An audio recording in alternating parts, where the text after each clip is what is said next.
The following show is for mature audiences only. Shy City Sports. Announcing our patronage, and we are also announcing, because of you, the fan, that we're not going to put Bears Hour Live behind the Patreon wall.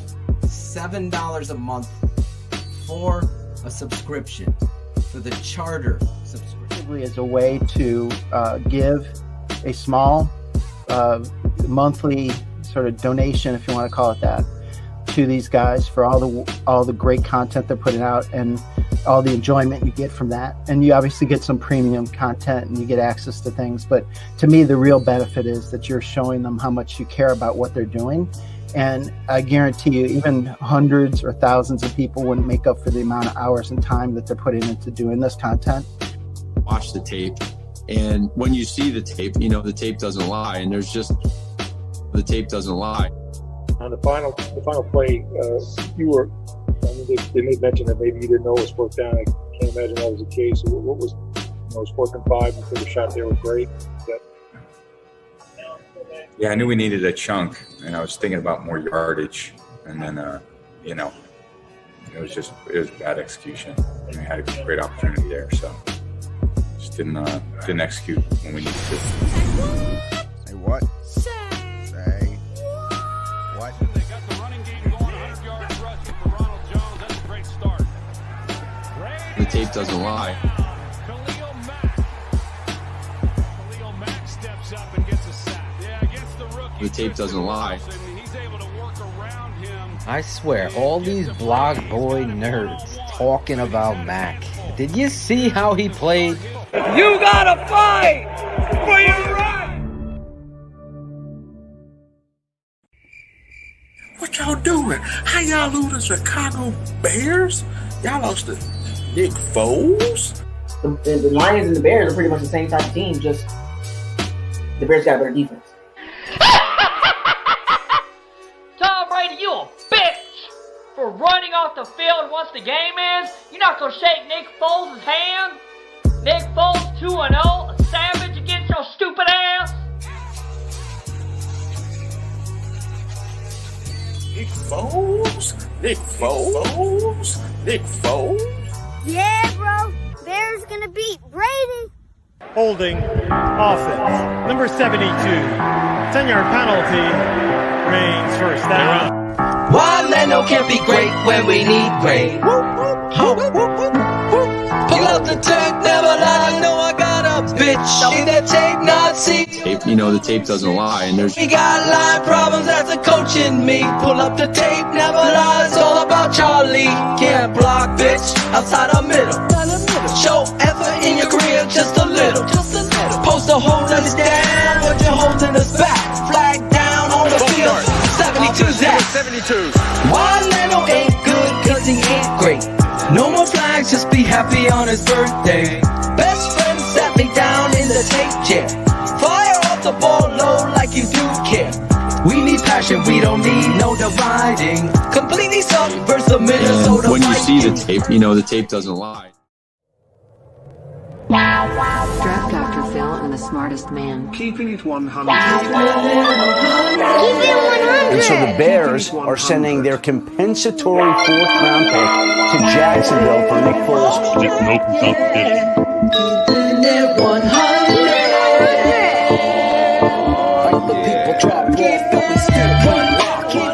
I know we need to run the ball more. I'm not an idiot.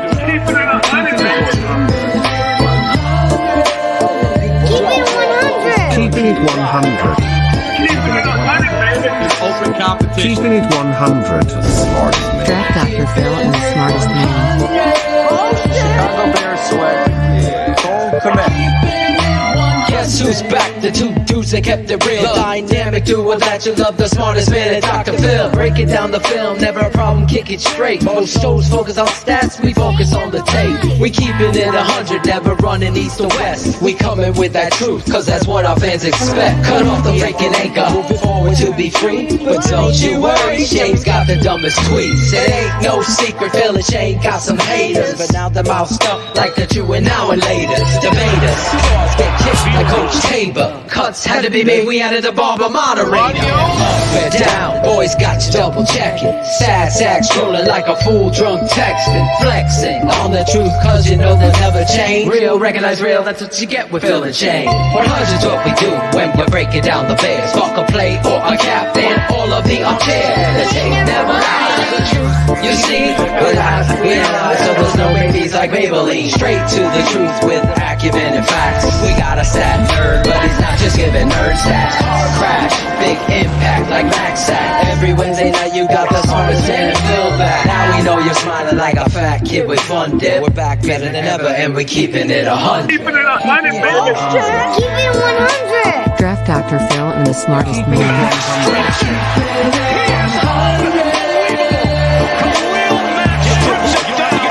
Keeping it 100. Draft Dr. Phil and the smartest man.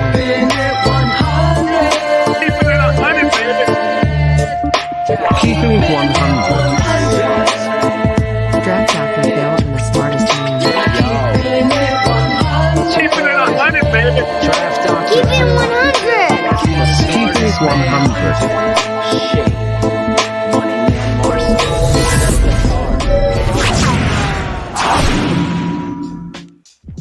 Yo, this is Claudio the Barber, and this is Shy City Sports Keeping It 100. Listen, fuck a goat, fuck the haters, we're 4-1. That was a statement game right there, under the lights, prime time. Let's go. Bring on the Panthers. Listen, we got a great show for you tonight. We got Brett Maly from Pawn Stars coming on to talk some prop bets and other things, other Bears stuff, and let's go. Let's get to it. So let me bring on the boys. Shayne, the smartest man, Marsaw. There he is. And Draft Dr. Phil Ottochian. What up, boys? Nothing like starting off a show with fuck a goat. Fuck Claudio, a goat. That's right. Claudio's abusing farm animals tonight, man. It's going to be a live show. Fuck a goat. He doesn't want to shake Foles' hands at the end of the game. Fuck him, man. Oh, you were the guy with the helmet on. The no teeth, he was fired up. Was he a Buccaneer fan? I don't know who that was. That was awesome. He was a Bears fan. Was he? Oh, okay. He sent me the video, man. Listen. He's from Southwest Indiana. Listen, I mean, I love after a win seeing those clips and that intro, Phil. I mean, that walrus picture. Did you have fun with the intro? That was hilarious. I did not see that until now. That was awesome. Everybody in the chat room was laughing it up. That was awesome. That was great. I gotta shout out Jeremy Plashinsky for totally making that walrus in the outfit and having fun and bringing a remixed version, the Tape Never Lies version, Shayne, of the Charles Leno song. I've been calling this guy out for years. I think the other network thinks he's still good. I don't know. That's crazy to me. Like, I think the smoking gun is is under the couch, still smoking. If we can't figure this shit out with Charles Leno being a liability, do you know what gives me nervousness? Did you say the other network? Yes. Yeah, the other network. 0.0.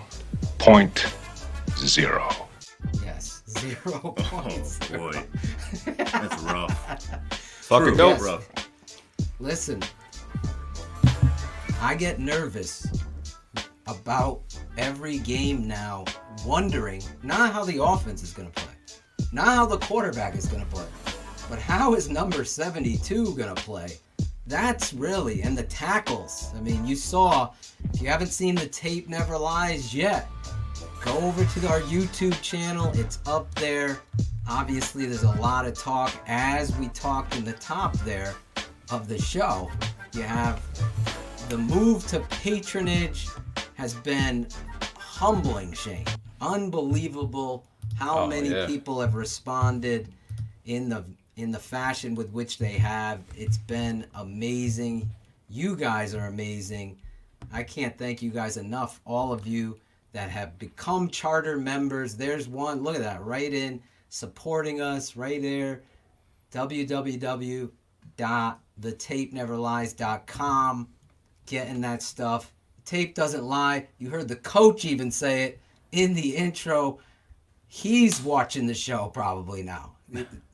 The reality is, I can only hope he's watching because I'm uncovering and doing the work of his coaches for them. And really, you got to play with some pride out there. You got to play with technique and fundamentals. And I really think with this defense, if this offensive line can get their act together. Now, I know there's news, breaking news, Shane. Breaking Tape Never Lies news. What do we do? When that happens, we do this. Breaking news. The Tape Never Lies Network. Breaking news. Yes, coming out of Chicago tonight, it is being said that Juan Castillo came into contact with somebody that has COVID, and thus he's been removed from the facility and the team. He's not going to be traveling with the team. I was wondering, the devil inside me, was he with the team last week? Because that offensive line did not show up, and it really was a testament to number 9, Nick Foles, for how he stood in there. Right. Yeah. Cherie, charter member. Every time I see a charter member, I'm shouting them out. Cherie, thank you. We totally appreciate the support. But you I gotta think we have wonder, a picture of the person that brought Castillo down, Phil. Do you? Let's see. Look at, he's a fan already. Way back in the day, he had that TTNO t-shirt on. I wonder if anybody in the chat can guess who that young man is. Maybe our guy, Alex Acevedo, can warm their heart with a new Tape Never Lies Network t-shirt if you could put who that is. So I know he's been a fan forever of me, and hopefully you could guess who that is. Look at that. Rocking the Tape Never Lies swag at an early age. He's a grown man now. He likes to whine a lot. He mumbles. Baby brag, dude. There you go. There he Andrew is. Tarble with the first one with the answer. Just beating out our guy, the Haitian domination, Ralph Tribby, would have got it number 2. It wasn't Tom Brady, Alan. I'm sorry.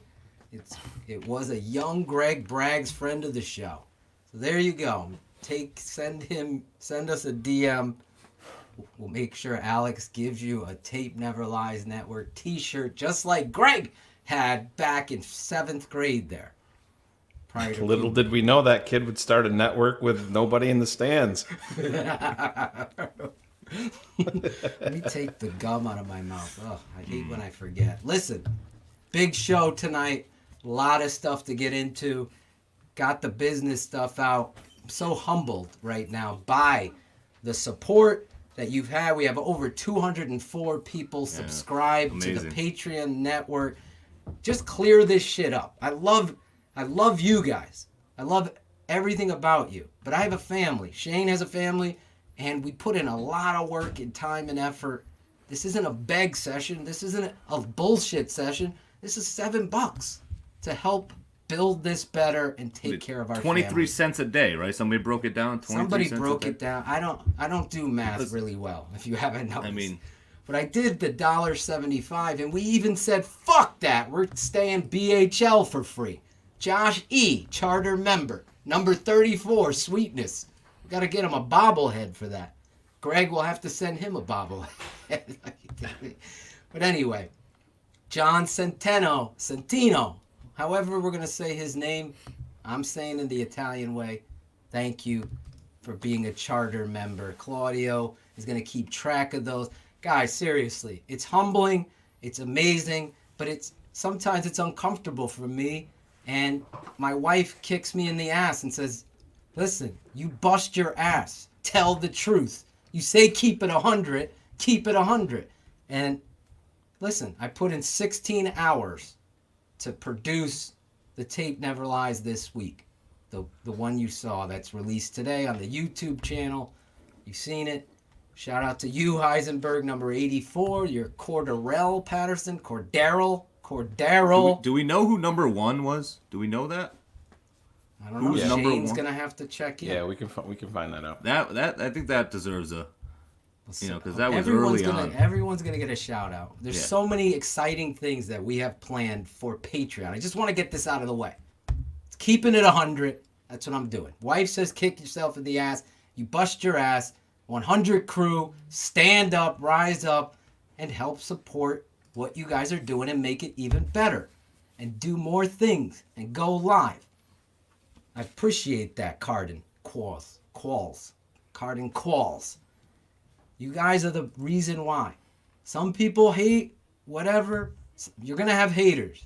Jeff Burton, you aren't one. You're a Patreon number 57. Olin Kreutz. You're the Olin Kreutz. But this is what we're doing. And there's going to be a lot more than just the Tape Never Lies that's going to Patreon. The condensed version is going to be free. We said it on the show the other day. The long version is going to be there. We set up a private Facebook group. It's going to be Tape Never Lies All Access. And if there's another nickname we come up with, but that's what it is now.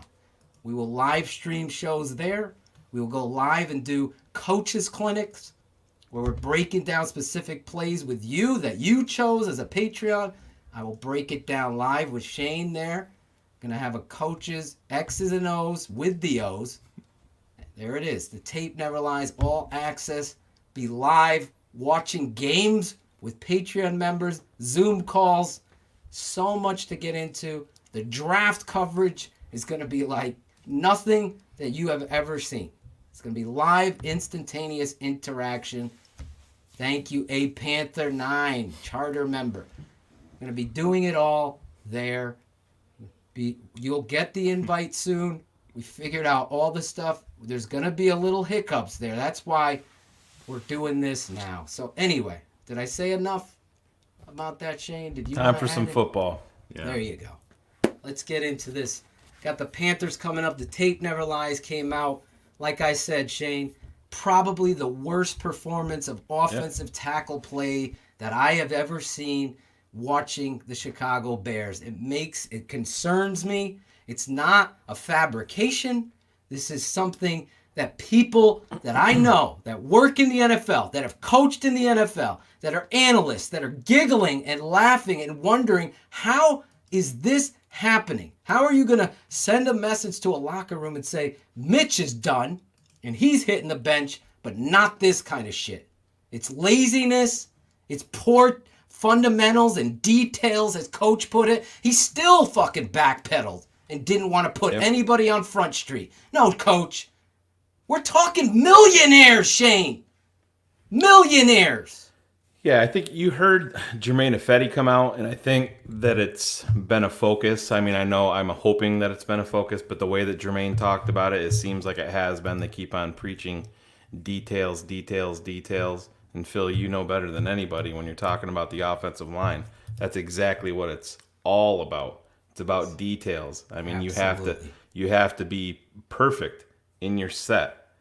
Know what you're doing each and every down, and you can't be soft as a pillow. Remember, the athletic pillow was the phrase that we came up for Shea McClellan. Now that gets transferred over to Charles Leno. Shout out to our boy Jose Cotto. Jose Cotto returning. We're going to have a reunion show. We got to reach out to Lauren Cox. Hello. Me, Jose, Lauren, and Shane. I am getting fired up because let me say this about Charles Leno and Bobby Massey. This football player, Nick Foles, showed me, I get goosebumps. I fucking love this game of football. If you can't tell how much I love this game, I live for it. You know that everyone, maybe it's just me. I don't know. I talk to Shane probably more than anybody but my wife. And you have those moments of depression or you get down because the world is what it is. You might not have enough money or, you don't. you can't have enough time to cook, whatever it is. Your job sucks, your boss sucks, your supervisor sucks, you don't have a fucking PlayStation, you got an Xbox, whatever's fucking bothering you. Shot at Jade. It bothers you, but then you think about that fall smell of football. And it just, I don't know, it just pulls me out of any kind of sad state. So then the cherry on top is that navy, orange, and white. And I'm like, oh, my Bears are going to play. And I get to watch that fucking team. And then the disappointment sets in. Because I know on a high school level, I would never allow that tackle to start and affect my other team. There's no fucking way anybody could tell me on any land or any continent or any football front office that Spriggs or Coward couldn't give you better at this point. I think I've uncovered the truth. Now everybody's saying it, as my boy Greg Braggs was saying today to me on the phone. Everybody's now following the Phil train. You were the fucking first guy pillowing, soft as a pillow, showing him lacking the fundamentals. Shane said it a few weeks ago. You think we're kissing each other's ass, other networks? We don't do that shit. If I fucking fucked up about Manziel, Shane's gonna fucking call me out, and so are all the... I stand on the front street of Phil. talks. We've been that way. We've been that way way before we even started doing this. I mean, you and I are 2 decades deep in knowing each other, and we've always been built on accountability, even in not just when it comes to football, just in life. We've had crazy long talks on everything, and that's what it's about. But not to go off on that tangent too much, but Phil, back to the offensive line. You're talking about Charles Leno and accountability, how it goes to him and it goes to the coaches. He needs to step up even more because he's going to have a newbie right next to him now. James Daniels been transferred to IR. They elevate Sam Mustipher. Kid played with more heart. He did. After the fucking guy that's getting paid. There are guys like Cardin Qualls and Ryan Cox and Zach Sullivan and Alan Brancher and Joe Centino that fucking have pointed out. I've seen them on the YouTube channel. Once this guy got paid, Shane has said that on the other network. He said, this guy got paid, this guy got married, and all of a sudden was a different football player. Listen, I'm going to isolate on me now, Shane. This isn't personal. Let me get I want this to come just from me, okay? Because I'm talking to our fan base. I'm talking to the Chicago Bears, okay? And you fans. I can deal with mistakes and mishaps. I can't deal with a veteran professional not playing full bore, not giving full effort. And I'm talking about the final drive when you're down and your quarterback standing in there trying to make a play. And you have the audacity to usher him in. Like I said on the fucking tape never lies. 7 o'clock on the dot. Fucking Leno's worried about a drop top. He's just pushing him right into the fucking guy. He's lucky he's fucking standing straight. How Coach Nagy could not hold this man and that team not hold this guy accountable for that play is beyond me. So anybody, any fucking network, any fucking writer, any person, unfollow them. Tell them, like, what are you talking? Football acumen is one thing that they lack, that people lack. Like, average isn't okay. Below average sucks. Strive to be better. I had to get that fucking shit off my chest, Shane. Effort is all I would ask. All I would ask. You think I'm fucking searching for Charles Leno mess-ups? No. It's not there. I'm looking for Charles Leno to say, I have fucking pride. This game matters. I love this team. I love my brothers. That's the stuff that's what championships are built by. You think the Bears go to the fucking NFC Championship with guys that don't give a shit, Shane? Absolutely not. You think Keith Not in Van this Horn, sport. everyone talks about the 85 Bears. Do you think Keith Van Horn gave a shit? Jim Covert gave a shit? Did you have to question their toughness? Did you ever have to do that? We got fucking idiots out there destroying David Montgomery, watching nothing on tape. Just look at his stats. I mean, look, he's just bumping into the pile. He's just bumping into the pile. Like, come on. I saw a fucking guy who doesn't even... he fucking gambles for a living. He's going to talk football? What, are you kidding me? Are you kidding me? Don't talk fucking X's and O's if you don't know what you're talking about. That's the problem in this world. They want a simple solution. Well, in football, there is no simple solution. Sometimes you got to fucking pull the guy. Do you think it was easy for Coach... what's his name? Bill Walsh to turn the page on Joe Montana? No. But you got to do it. That's what a head coach's job is. Hold everyone accountable. There could be no favorites. You could love a kid so much, you have to learn how to deal with them privately and say to them, listen, this isn't right. That's why it was such a big to-do that Shane sent me that video footage of Coach Nagy admitting that he's not doing these group sessions in front of everyone and saying, look at you right here. Yeah, not until this season. Not until this season. Now, I'll say this. The first few weeks, this offensive line was firing off the ball. It was surprising. Leno was still terrible. You saw it on the tape, never lies. Thank you, Josh.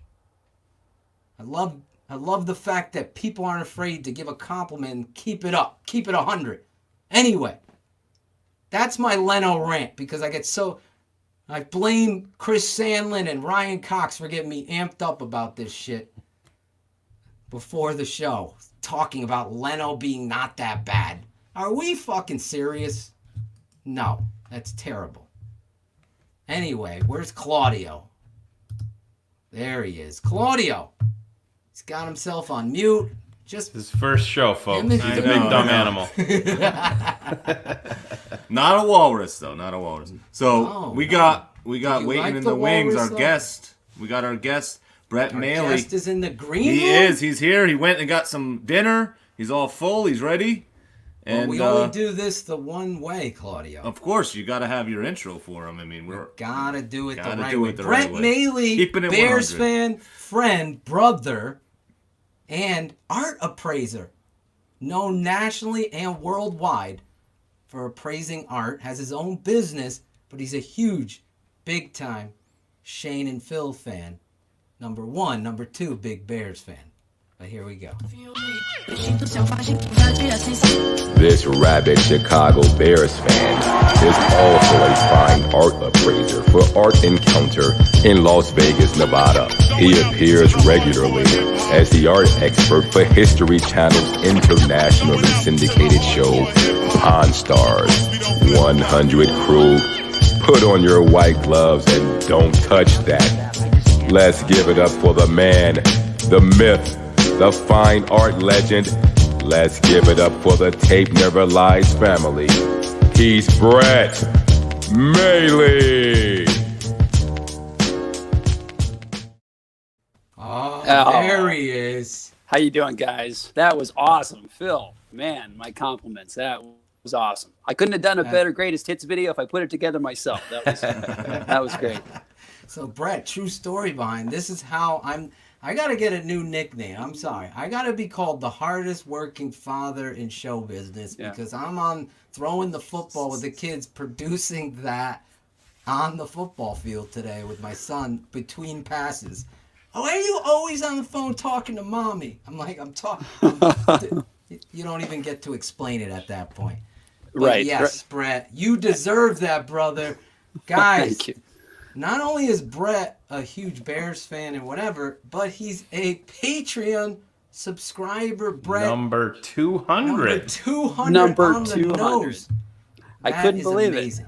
I went on. I was thinking you guys might be creeping up to 100, and next thing I see, it's 199. I'm like, well, crap, we got to even that out. So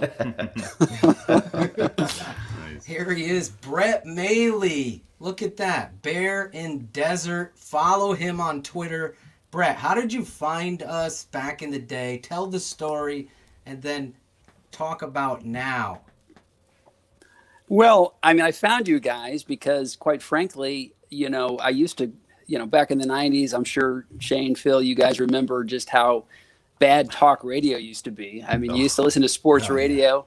You'd be listening for hours just to get like a 30-second segment where they talk about your team. And usually they'd screw that up and so it's still bad now. Yeah, right? It's horrible. It's horrible. And I started searching the internet. I found you guys. I never turned back. And I think I've told the story before when I've been on. You guys have gotten me through some tough times. There's been times where, hell, I mean, being a Bears fan will make you want to slit your wrist, But having you guys, talk us off the ledge. You guys have talked me off the ledge a couple of times, I can't thank you guys enough. You work so hard. You're so knowledgeable. And I'm proud of you. I'm really excited for your Patreon. I'm happy to support you guys. You guys deserve it. If anybody doubts it, just go out and listen to some podcasts from other teams. As a Bears fan, I like a healthy dose of Schadenfreude every now and again. I want to go listen to the Atlanta podcast after we come back. I want to listen to Detroit and hear those guys whine. And just hearing the difference, the professionalism you guys bring, the knowledge, the insight, the passion. Like I say, I'm a huge fan, and I'm excited to be a small part of it.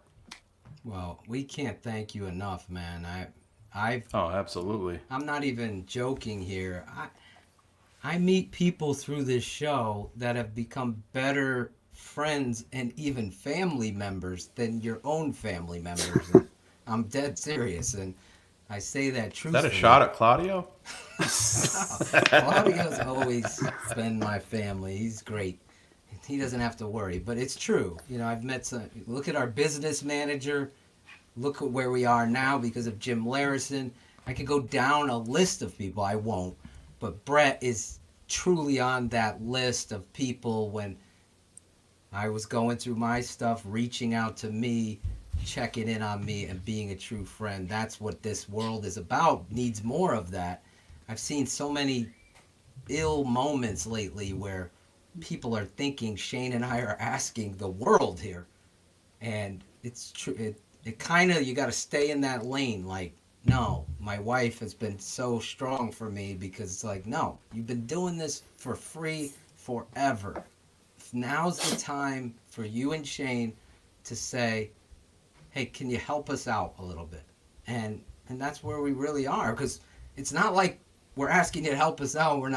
We stop.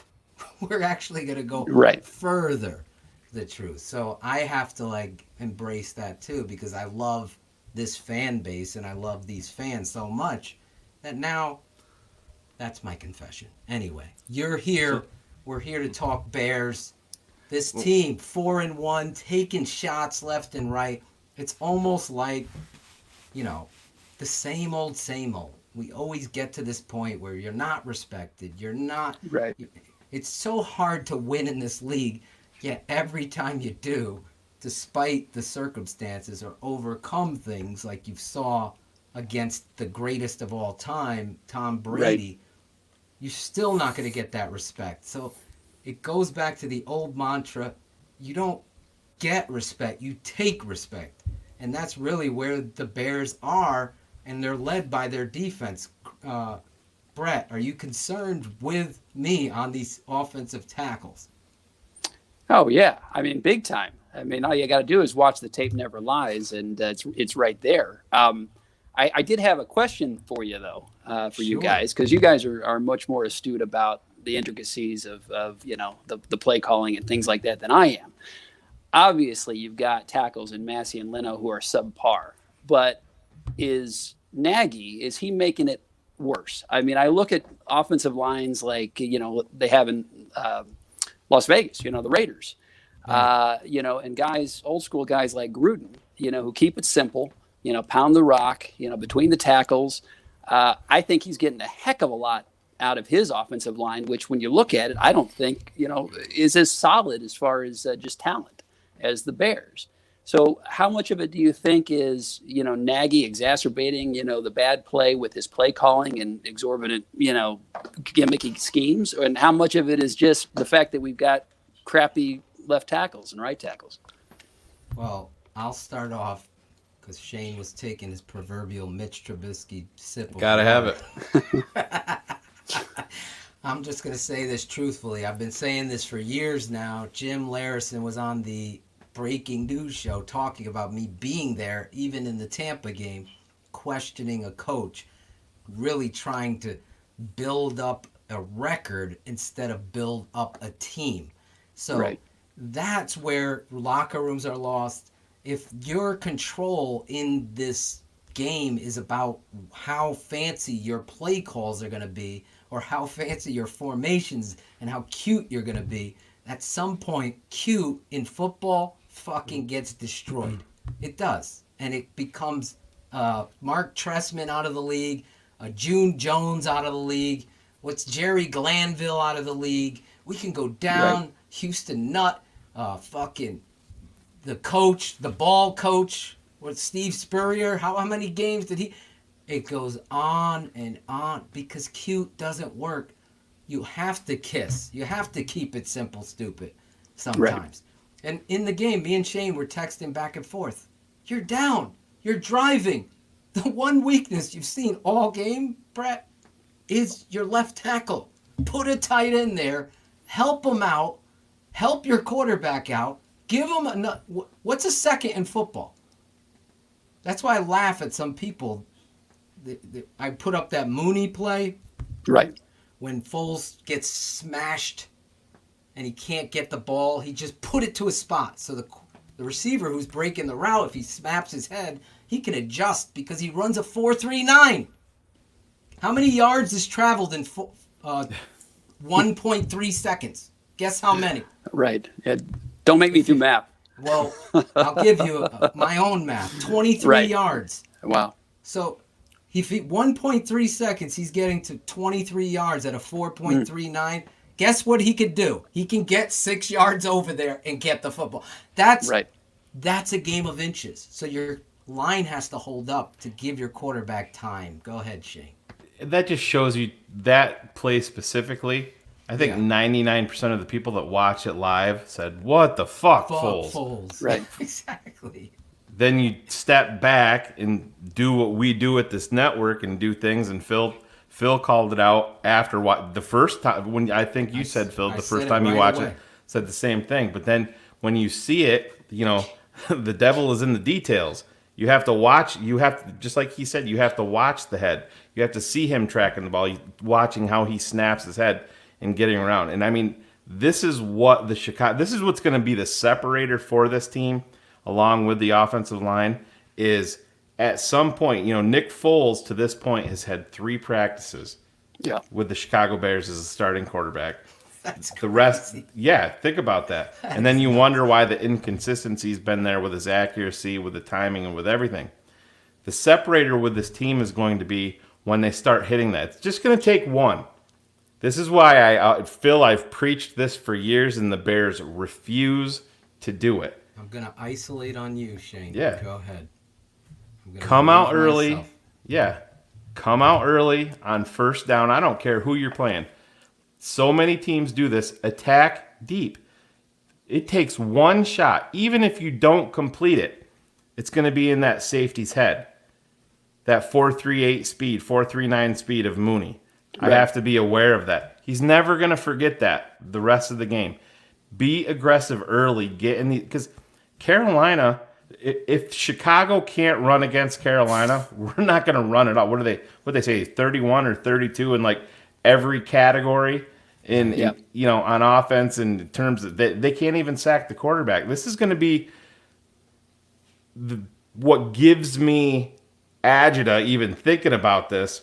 Is you always see that the typical Chicago Bears, even when you have Khalil Mack and Akeem Hicks, they'll say, "Oh, this team's starting 3 new starters on the offensive line today, and the Chicago Bears are coming to town with this dominant defense, and they're going to blow these guys apart.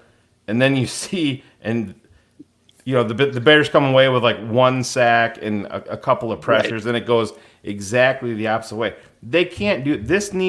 You're coming off of a statement win against the GOAT in Soldier Field. We called it the crossroad game. It is. So you got it. You have to keep going. They've chose the direction now. They're heading forward into W land, getting all these wins. They have to keep going down this. You cannot go into Carolina and play typical Chicago Bears football where it's up and down for 3 quarters and then you make a little bit of a comeback in the 4th quarter. And that's what we've seen too much of. You can even back up from that point. You see the Bears, damn well if the Bears pop a big play and get a big touchdown, the first thing that we're thinking as Bears fans, he's going to miss the extra point. Oh, they're gonna get popped on the kickoff return. Right. They're gonna give up points before halftime. That's how it is. They have to get away from that. This is going to be a statement game for this offensive line, and the defensive line has to be able to get after Teddy Bridgewater because he's a statue back there. He's not a guy that's going to move around a whole bunch. We've seen a lot of these guys. This defensive line, along with Mac, started to eat last week. They got that confidence. They got that dog back. It's got to continue in Carolina. We just say, is PFF a sham? How could you call that Khalil Mack's worst game? It was football porn, as I said on the Tape Never Lies. If you haven't watched it, go over to our YouTube channel. Watch this fucking man put on a show and display. It's like, it's a Picasso, Brett. Right. It's fucking Leonardo da Vinci's painting a perfect showcase of pass rush prowess. It is a man-child. My father called me. He's like, you know what he has? He has such short area strength and agility. That his power just overwhelms an opponent. It's almost like Mike Tyson's short area uppercut. Like, if you fucking walked into that punch, you are gone. And once he gets by you, it's a fucking clinic. Ocean Myers, perfect timing, a football pass rushing dictionary. It would be the encyclopedia. How do you pass rush? If you watch that one, and I put it in the open because it was so impressive, and so many fans, so many people, Shane and I would fight forever. Are you fucking stupid? Like, how stupid are you to think that Mac is overrated or a waste of money or any of those narratives? That's called worrying about one thing. That's called looking at the sack column in the stats. Oh, God. And if you see 0 sacks, he's not doing what he's supposed to be doing. Phil, you and I talked about watching Khalil Mack, and Brett, you can chime in on this too. I made the comment to Phil after the game, once we get the all-22 and start watching Khalil, if you just focus on him solely, when the Bears are on the clock at the draft and every Bears fan is sitting there wondering, who's it going to be? You get those butterflies, your juices are flowing. I get that way just watching Khalil Mack on the all-22. And that alone tells you how special of a player he is. And if anybody is out there saying that he's not worth what they gave up for him, he's not worth the contract that they paid him, simply doesn't know football, or they just want to be a jackass and be a contrarian. That's all I can say. But Ray Perez is right too. Simply fucking underrated the work that he does setting the edge, following down on the freaking outside zones when people try to do it. He's coming flat down the line and he is fucking ripping hand.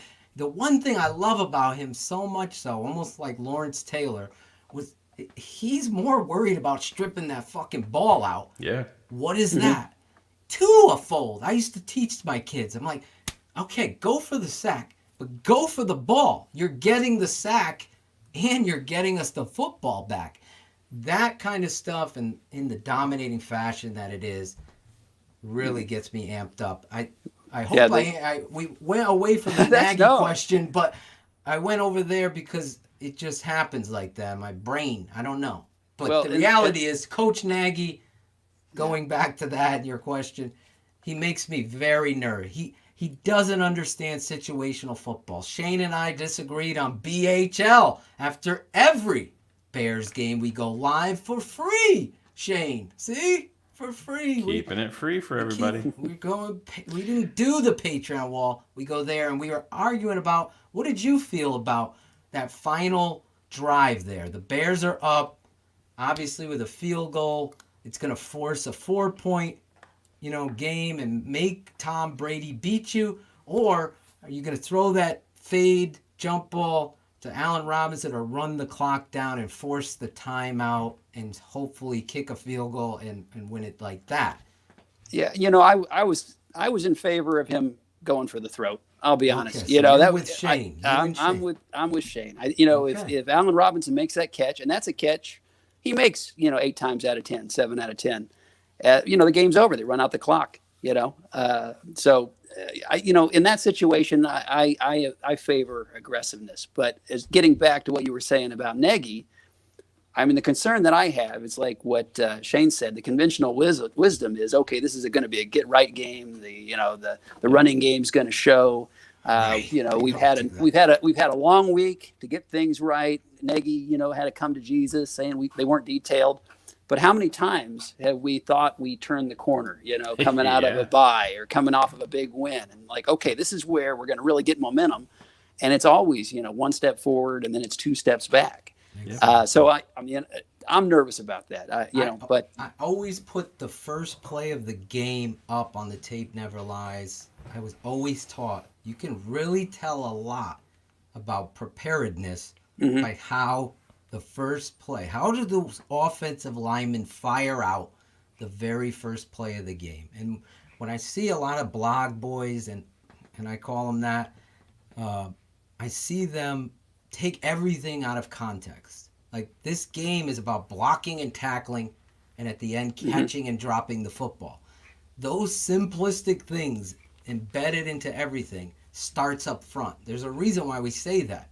So if they come off the ball and really fire out, I don't think it's much to ask Charles Leno, who's getting paid $15 million to play this game. I'm sure he's probably making more or a little less. Someone will fucking correct me. I'm just $15 million. It might be more, Shane. Leno? Yeah. He better not be making fucking $15 million. How much does he make? 15 million. Someone give me that. I'll get it. I'm correct. Someone start talking. I'll get it. So Charles Leno making millions. Bobby Massey making millions. You need to go out there and play solid, sound, aggressive football for 60 minutes. That's not much to ask. And that is the coach's problem, Brett. Because he's so worried about plays and his quarterback and fucking bubble screen. Yeah, getting everybody involved. Yeah. Get everybody involved. 7.9 this year, 900,000 bonus. Yeah, but that's where $8 million. Right, but then $8 million. I'm asking for 7. His cap hit is 10.2. Yeah, if he was making 15, we got big fucking problems. Well, I know he signed a big deal. Remember the big extension? Yeah, it wasn't catastrophic to what they did. $37 million he signed for. Look at that. Yeah, 20. Look at this. Jeff Burton, one of our Patreons, right there. Jeff Burton. Nice. Right there. Yeah. $37 million. Is that anything to? What can I buy for $37 million? I'll tell you. But in the grand scheme of starting 60 minutes, Shane. 60 minutes of football. That's all. Yeah. I don't give a fuck if he's making $1 million. I think you can get that out of it. That's much. So everybody, that's the 350 of you listening live and the thousands that are going to be watching later tonight and listening on the podcast version, watch the first play. Text me. DM me. Oh, by the way, Patreon. We're going to have a text chain. I was thinking about this, Shane. I haven't talked to you about this. Certain text chains with these guys. I know Shane's going to be pissed. But be able to text, and I'll text you back in the game. We're going to go This is another thing. I haven't even talked to Shayne about this yet. I'm just throwing him on the spot. Halftime. I'm going to go live at halftime in the Facebook Patreon channel. I'm going to talk to you guys. We're going to go over the first half, take some questions, fucking throw down during the halftime. I'll be the guy duct taping the DirecTV remote back together because I'm getting low. I get so fired. I love this game so much. I love this team so much. They deserve a championship. That's why I'm hard on the truth. I can't. Right. I'm like you. When I hear radio, I stop listening to radio. Shayne got me a free subscription. You can get Sirius for free. I don't want to listen to Sirius. They're fucking running narratives. What am I going to listen to that shit for? I have my own thoughts. I'm going to watch the tape. I didn't play fantasy football, Brett, this year. All I did was focus on what we're going to do with this network and how we're going to make it the best. And the feedback, the numbers, the people, the freaking fire and passion. If you don't like swearing and passion and energy and emotion, this isn't the locker room. This isn't the team. This isn't the 100 crew for you. Exactly. Let's go. Right. Brett, let me ask you a question that I want to get off the offensive line a little bit and talk about the quarterback situation. Right. I think we were all, hoping that Mitch could put it together and figure it out. Didn't exactly get to that point. Obviously, they pulled the plug, put Nick Foles in. Just as a fan and as a Chicago Bears fan, and we've been all over the map at the quarterback position. Right. What are you seeing? Do you have a thought on Nick Foles? Do you feel different? Do you think that he's got a calmer demeanor? Do you feel more confident in what he's doing at the line of scrimmage, talking to he literally told Charles Leno who not to block the other day in the game. It's right on Is tape. that right? Don't block him. And he still went and fucking blocked him. Oh my God. Tried to block him, I should say. But do you feel that as a fan when Nick Foles is out there that he's kind of got it under control? Absolutely. And, he had that little tete-a-tete with Nagy at the side. I mean, that wouldn't happen in a million years with Trubisky. Right. So Hugo to have was somebody... talking about that, Claudio. Put Hugo's... Sorry to cut you off. That's Hugo all right. Munoz. I'm trying to keep everybody involved. Look, the rhythm, the no huddle, Brett, that you're talking about. Go ahead, talk on that. Yeah, I mean, you just sense that he has it under control. There's a calmness. He like I said, he can challenge Nagy. When Nagy comes up with some harebrained schemes, Trubisky is just going to run it. Whereas Foles is going to challenge him and say, no, let's try this, let's do this, and you can't help, even if you're a Trubisky fan, and I'm a Trubisky fan, I would love for him to still succeed. Seeing that we're 4-1 and we got a really good chance of getting to the dance, I think just about anybody, even the most ardent fan of Trubisky, would say, if we had to win 3 games in the playoffs, who's going to give us the best chance? Who has the best chance of getting hot, getting on a roll, not making a dumb mistake, not getting frazzled? It's Foles. Now he's just got to get there. I'm a little worried, as you guys both are. Right. I know that he'll survive. I mean, he took about 4 games worth of hits in that Tampa Bay game. Absolutely, and it's been his pattern over his career to be a 4 or 5 game stretch guy. Because I think he's never played more than 12 or 13 games. Yeah, we gotta in a season. Yeah. That's a big deal. Keep this guy upright. I mean, Nagy, if that's your best anger and agitation, Nagy, we need to hire me as the coach. I'm serious because Nick Foles showed so much toughness. I mean, if you hate Nick Foles, you gotta freaking give him a fucking salute. Because I'm telling you, there's at least 9 knockout shots that this guy took. Now, the week before, he took the shot by Buckner to the legs. Oh, yeah, that was bad. The ref picks it up. Yeah. That was a complete, utter sham. It should have been called. That could have been a difference in the close game. Here he is taking some shots. Leno, I'm sorry. Him and Massey are the reason for it. And, yes, the rookie goes in. Now he's a second-year player. Bars comes in off the bench. Each one of them had their moment of letdown on the offensive line. They have to clean it up. And hopefully Nagy gets that done, because you can't be deviling in the fucking Greek diner menu, Brett. I'm like this as a coach. I know my place. I'm watching who the fuck is not performing, so my plays are going to be successful. And then I'm going to talk to them. Right. I'm going to pull my line. Have you ever once seen Matt Nagy get his offensive linemen and rip into them? No. On the sideline? No, you didn't. That's what a head coach needs to do. Embarrass them. Even Mark Trestman. I'm scared. You know, Mark Trestman, for all, you know, he's a punching bag, and rightly so. I remember, I think it was his first year coaching, he was running out the clock. He ran the ball, I think, 8 or 9 straight times to run the ball, to run out the clock. You know, Nagy's head would explode. I mean, there's no way he'd run it 10 straight times. He couldn't do it. He just can't do it. It's not in his DNA. Get cute. You know, he maybe do it 2 or 3 times, but no more.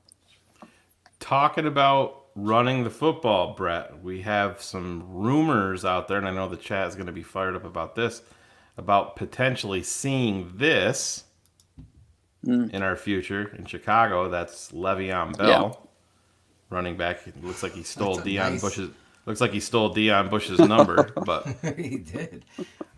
What are your thoughts on the Bears? U Stadium is reporting that the Bears have reached out to Le'Veon to get his interest. And in Vegas, where you are, Brett, he's the Chicago Bears are the top people, you know, the top team in terms of probability to sign him. But what are your feelings on bringing in a guy like Le'Veon? Well, DJ's I mean, breaking news here. We need depth. I mean, we need a running back. You guys have been saying it for weeks, and I've been nodding right along with you. You know, if Montgomery goes down, you know, who's the next man up at this point, you know?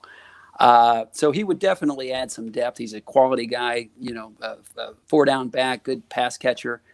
My concern would just be, you know, how is he mentally? You know, how would he take to being second banana to Montgomery? How would Montgomery handle having a guy like Bell, you know, right behind him?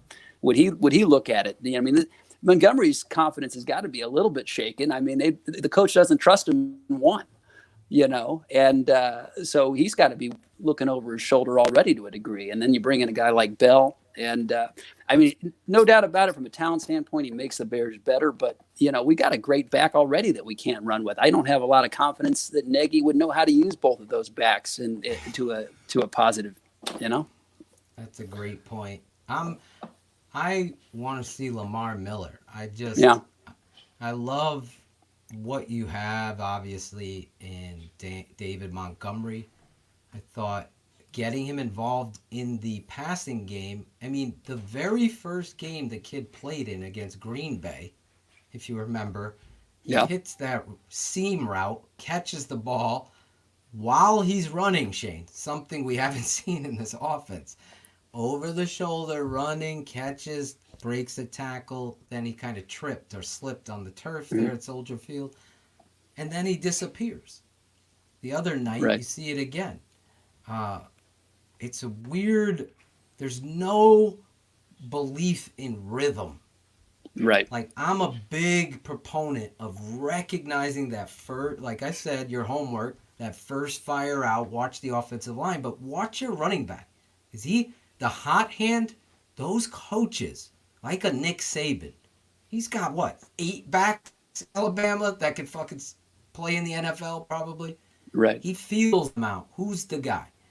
And you go and build shit all the time. He had O.J. Anderson, Dave Maggett. Who's the guy going to help us win this game? David Montgomery is, to me, your best player on offense. People are, you're crazy. You're crazy. No, I watched the tape. That's what tells me that. I even pointed out a David Montgomery error, Shane, on that draw play. Yep. He goes outside. If he stayed inside or pressed outside, cut back behind Whitehair, he's going down. He's going up the middle in a big game. But again, you got to get a rhythm with this guy. He's a back that needs that. I have no. You were. Oh yeah, I guess he did. Yeah, he did. Yeah, he is frozen. But I'm on the other side of the fence, Phil. I have zero problem with the Bears bringing in Le'Veon Bell. You know, I want to add talent to this team, and I don't want to hear about the for years, we've built a locker room, built on strong character guys and whatnot. But there he's back. There you are, Brett. You're back. You have to have confidence that you've built the right locker room to handle people like that. So if they can add him into the you knew we wouldn't go the whole show without some technical difficulties. It's that that Las Vegas heat.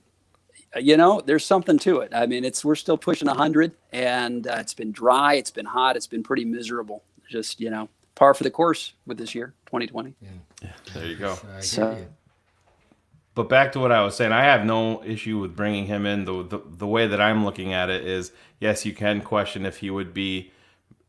I mean, let's be honest. Before he even comes here, they're going to know. They're going to be open and honest with him and say, "Hey, this is the deal. Montgomery's here."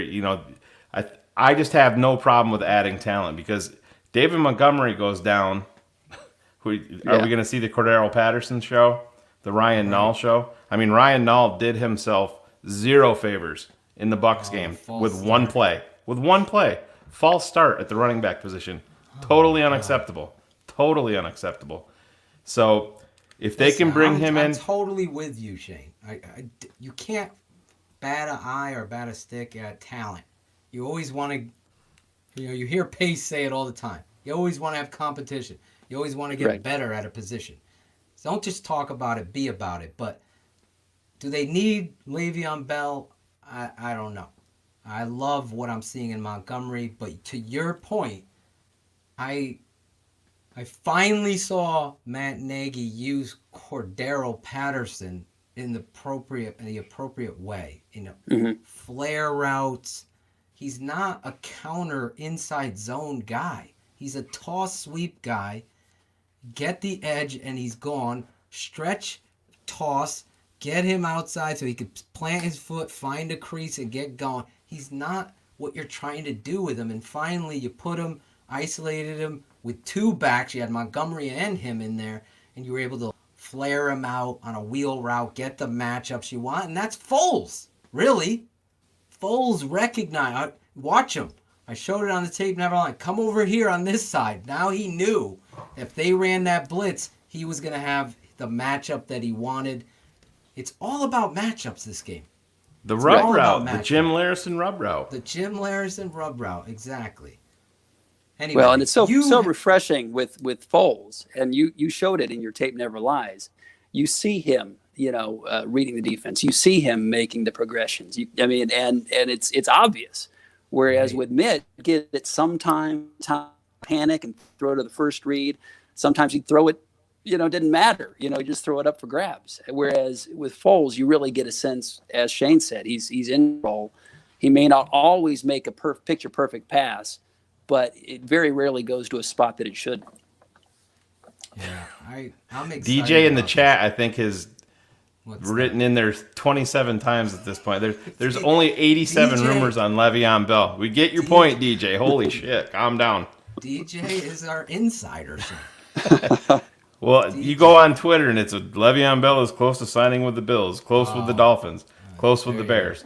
Maybe it is. I mean, maybe he will be a Chief. That'll be impressive to add him to the Kansas City Chiefs. To the Patreon, hopefully he's a Patreon subscriber. We can make him our insider. Oh, yeah, DJ's got an update. Le'Veon Bell is most likely signing with the Chiefs, according to a source. I missed the other 47 messages in the chat from DJ. We hear you, bro. Jesus. Listen, you're in Vegas. Right. I know you got some bets and some things that we're going to go over here tonight. Right. So every time, if you're new to the show, every time Brett comes on with us, we used to do prop bets. But since everything was going on as we're building this network and our audience and our fans, now we're introducing our guy Brett Maly to the Tape Never Lies Network. He's if you have never seen Brett and you missed the intro that I made for him, you see him on History Channel's Pawn Stars.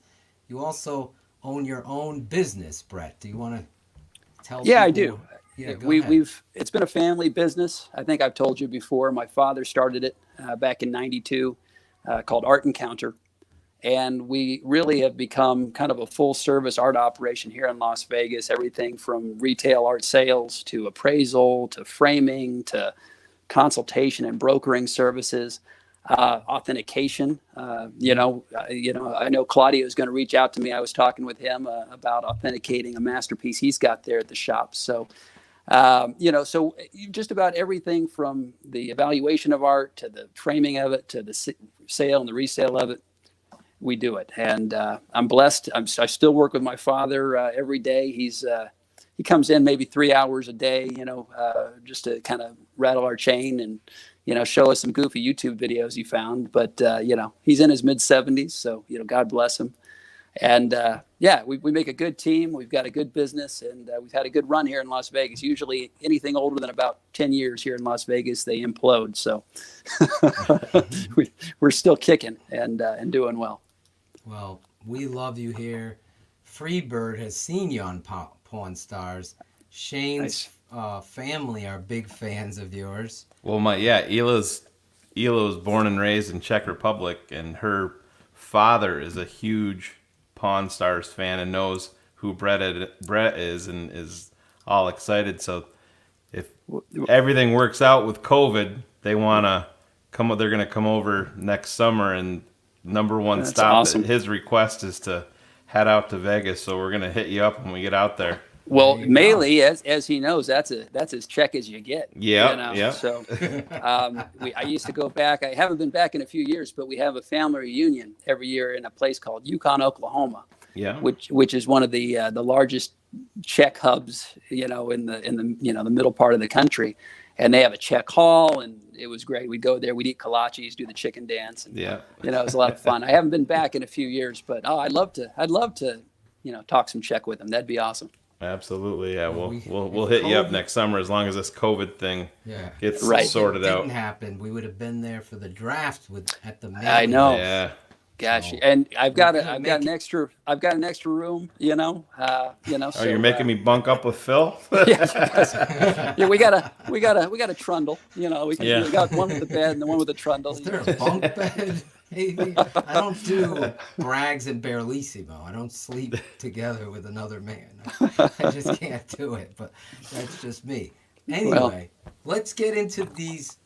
What do we have on the table? I don't have a full prop thing. I mean, they didn't do props really this year, but and props, especially in future betting in this day and age of COVID, that's gambling. I mean, that's really gambling because from week to week, you don't know who's going to play. You don't know what games are going to be canceled, postponed, and all of that.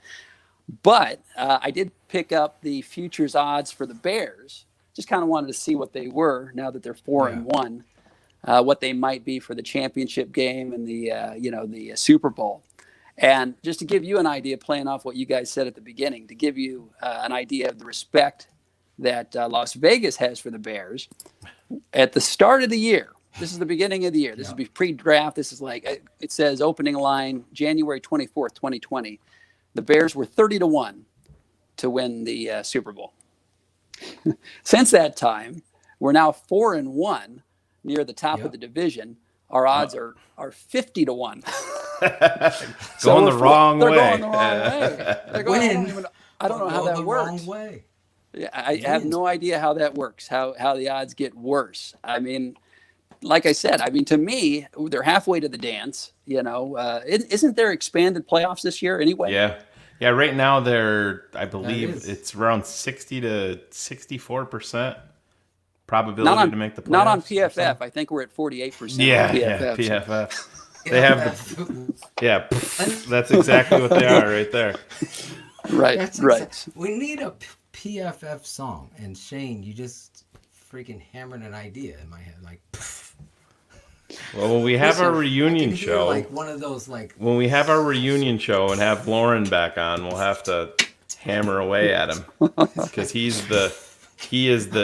PFF Bears on Twitter. That's Lauren running that account. So we'll have to get some info. Maly, what are the odds that you're giving Lauren will return for the show? Well, is he brave enough to come on with Shane and Phil? I think so. I mean, I think so. I think Lauren's he's a stand-up guy, and think Bukowski's going to show up for the Green Bay game? Oh my gosh, that guy! Yeah, yeah. So I haven't listened to the dumbest tweets. Has he already filled the? He's not making an appearance. No. We haven't gotten that. If you're sticking around for the whole show, no. I'm going to definitely stick around. And anyway, my point was, I mean, I don't know how the odds have gotten so bad. Like I said, with Foles, you get to the dance. He's a proven MVP, Super Bowl winning QB. If he gets hot, I mean, I think the Bears have as good a shot as any with their defense. So, I mean, if I were the kind of guy that would bet on my own team, that would be a bet that I'd look at 50-1. But the last bet on the Bears was that first Monday night game, 2017.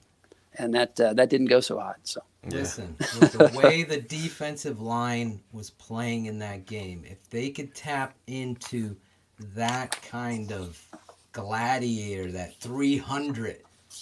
Right. I think of that movie all the time. One of my favorite movies. I actually have a picture here in my studio now. I'm gonna do the studio tour at some point here.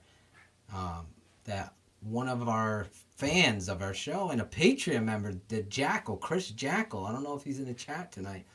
He came over, Brett, and built this Draft Dr. Phil studio here. That's sharp.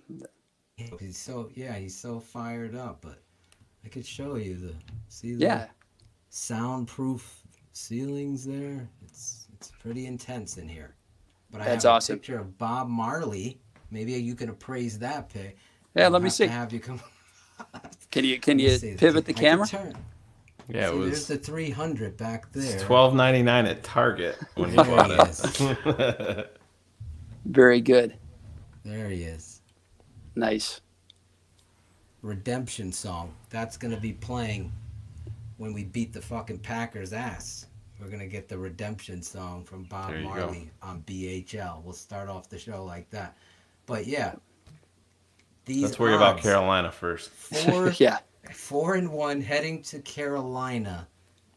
Big concerns for me are obviously the offensive line, but like I was saying, if the Chicago Bears can tap into that dominant performance that they put on up front.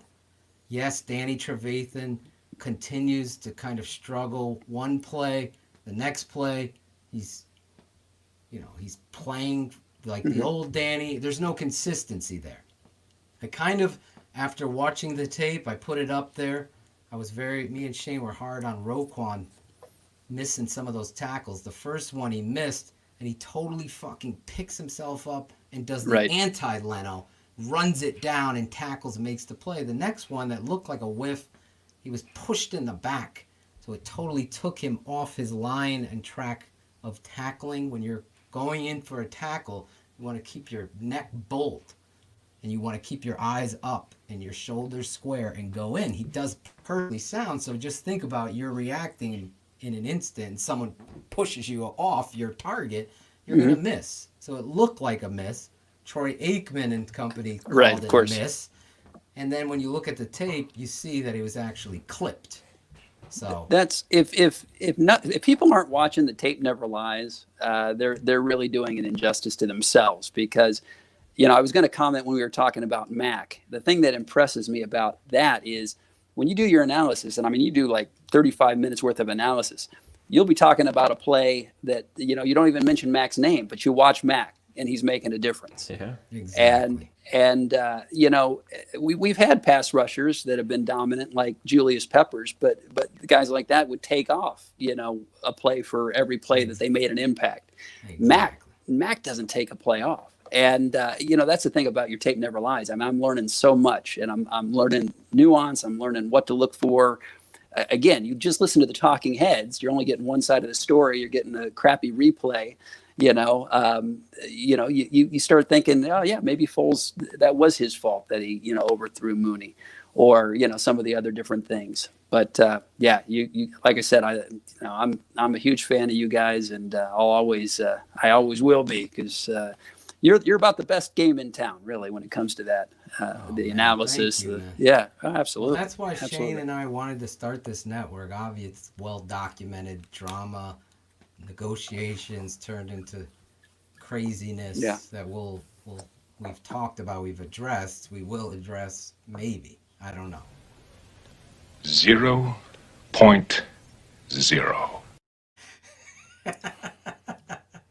Well, you asshole. Now you took off my mind. No, I totally appreciate that, Brett, because Shane knows me for years, as does Cars, and even on message boards, I would see people just speak their truth that was so ignorant. Mm-hmm. Like, I have tolerance for ignorance. I don't have tolerance for racist shit. But football ignorance, I'll get myself worked up to debate. And then I'm like, how do I show these fucking people that are listening like sheep to people telling them untruths? I don't know what, it's inside of me. I can't deal with that. So Shane and I started to put it on Twitter, and then it became this breakdown, and then I incorporated the hip hop and my own style. My style, players that I've coached that are fans of other teams, like Anthony Gambardella. He's like, Coach, I signed up for Patreon. I love the fucking show, and I live to remember you up at the screen with a VHS going over what we did wrong and joking and making it funny, even if it was the best player or the worst player. You kept it real. That is exactly what I'm doing. We're going to be doing that shit all on our network, on the Patreon side. I'm going to continue to put anywhere from 5 to 10 to 11 minutes and 43 seconds, I said to Shane. Whatever my creative mind, we'll put that for free on the YouTube channel for those of you that aren't going to be Patreon. We're not trying to get rich here. We're just trying to help the product and our families and the time that we went to. We worked with a $0 budget for a lot of years. And we found out that people and whatever were making money and we weren't. So, I mean, that's really sad, to be honest. But I'm not going to hold a grudge. I'll just say this. I am what? I want to remember this dude's name. I got to... One quick second, Shane. Yeah, look it up.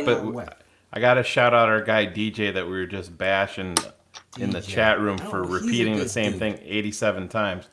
But Benjamin Albright is reporting the same thing, that right now it looks like it's going to be Kansas City, but it is not done yet. He's expected DJ was like, yo, my bad guy. No, we're just... I'm not DJ. We're just busting your balls. We're not. Listen, we bust everybody's balls here. Yeah. To make up for it, go get another Patreon subscription. Pay $14 a month. Ed Loya to Jackal, who I love. Edwin Lopez last week, I remember getting his child. That's what this is, and it's about. And I wanted Cardin Qualls. Qualls. He's like, Phil, you're my argument winner. So when I'm dealing with these fans that aren't privy to the knowledge of the game, and they're just saying Max sucks and Leno's better than you think he is, and he's just like, I just direct them to the tape never lies. To you fight my battle there, and everyone comes back saying, "Oh shit!" So I'm the argument winner. That's and you don't cherry pick. You don't. I mean, you show the good, the bad, and the ugly. Alex Acevedo loves when I say that. I don't fucking cherry pick shit.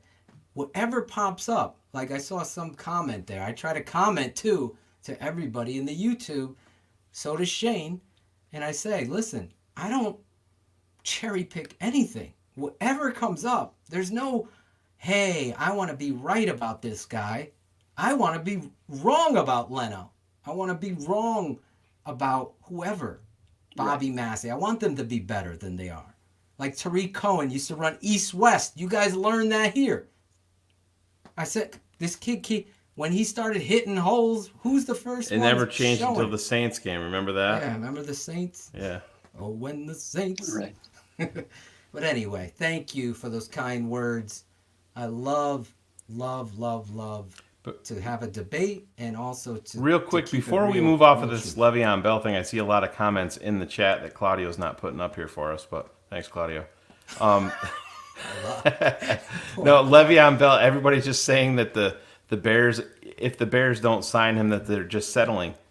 He's a free agent. He can go wherever he wants. It doesn't mean that the Bears. This is the biggest thing that always gets misconstrued with Chicago Bears fans. You know, if a guy goes and signs with, just say like Miami, the Bears didn't try for him. Well, yeah, they very well could have tried for him. This guy, listen, if you're Le'Veon Bell, you want to come play for the Bears offense or you want to go play in KC? Let's be honest. I mean, I'm a Bears fan. That hurts me to say it, but let's be fucking honest here. You know, he can go wherever he wants. Charles Leno and Bobby Massey, or do you want to go play with Kansas City? And it's a business. That's why it's okay for you to be critical when you watch the tape, because it's their job. Like, and it's they signed up for this, the millions of dollars and everything. You gotta really educate yourself to understanding that this game, you have to find out who you're following, number one. Because I see people just throwing shit at the let's just say, what is it? The contrarian view, to get people fired up and talk about it. Sure. You're not going to get that here. I'm just telling you that right now. Whatever comes out of my mouth is my truth. I don't ask Shane if it's okay if I say this, and neither does he ask me. Sometimes. Oh, yeah. When it comes to certain things, like this fucking asshole prick ya. What do we usually say? What's our motto?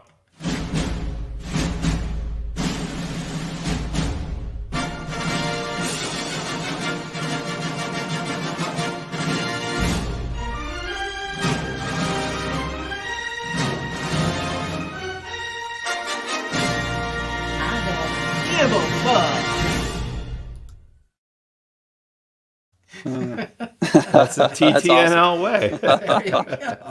There you go.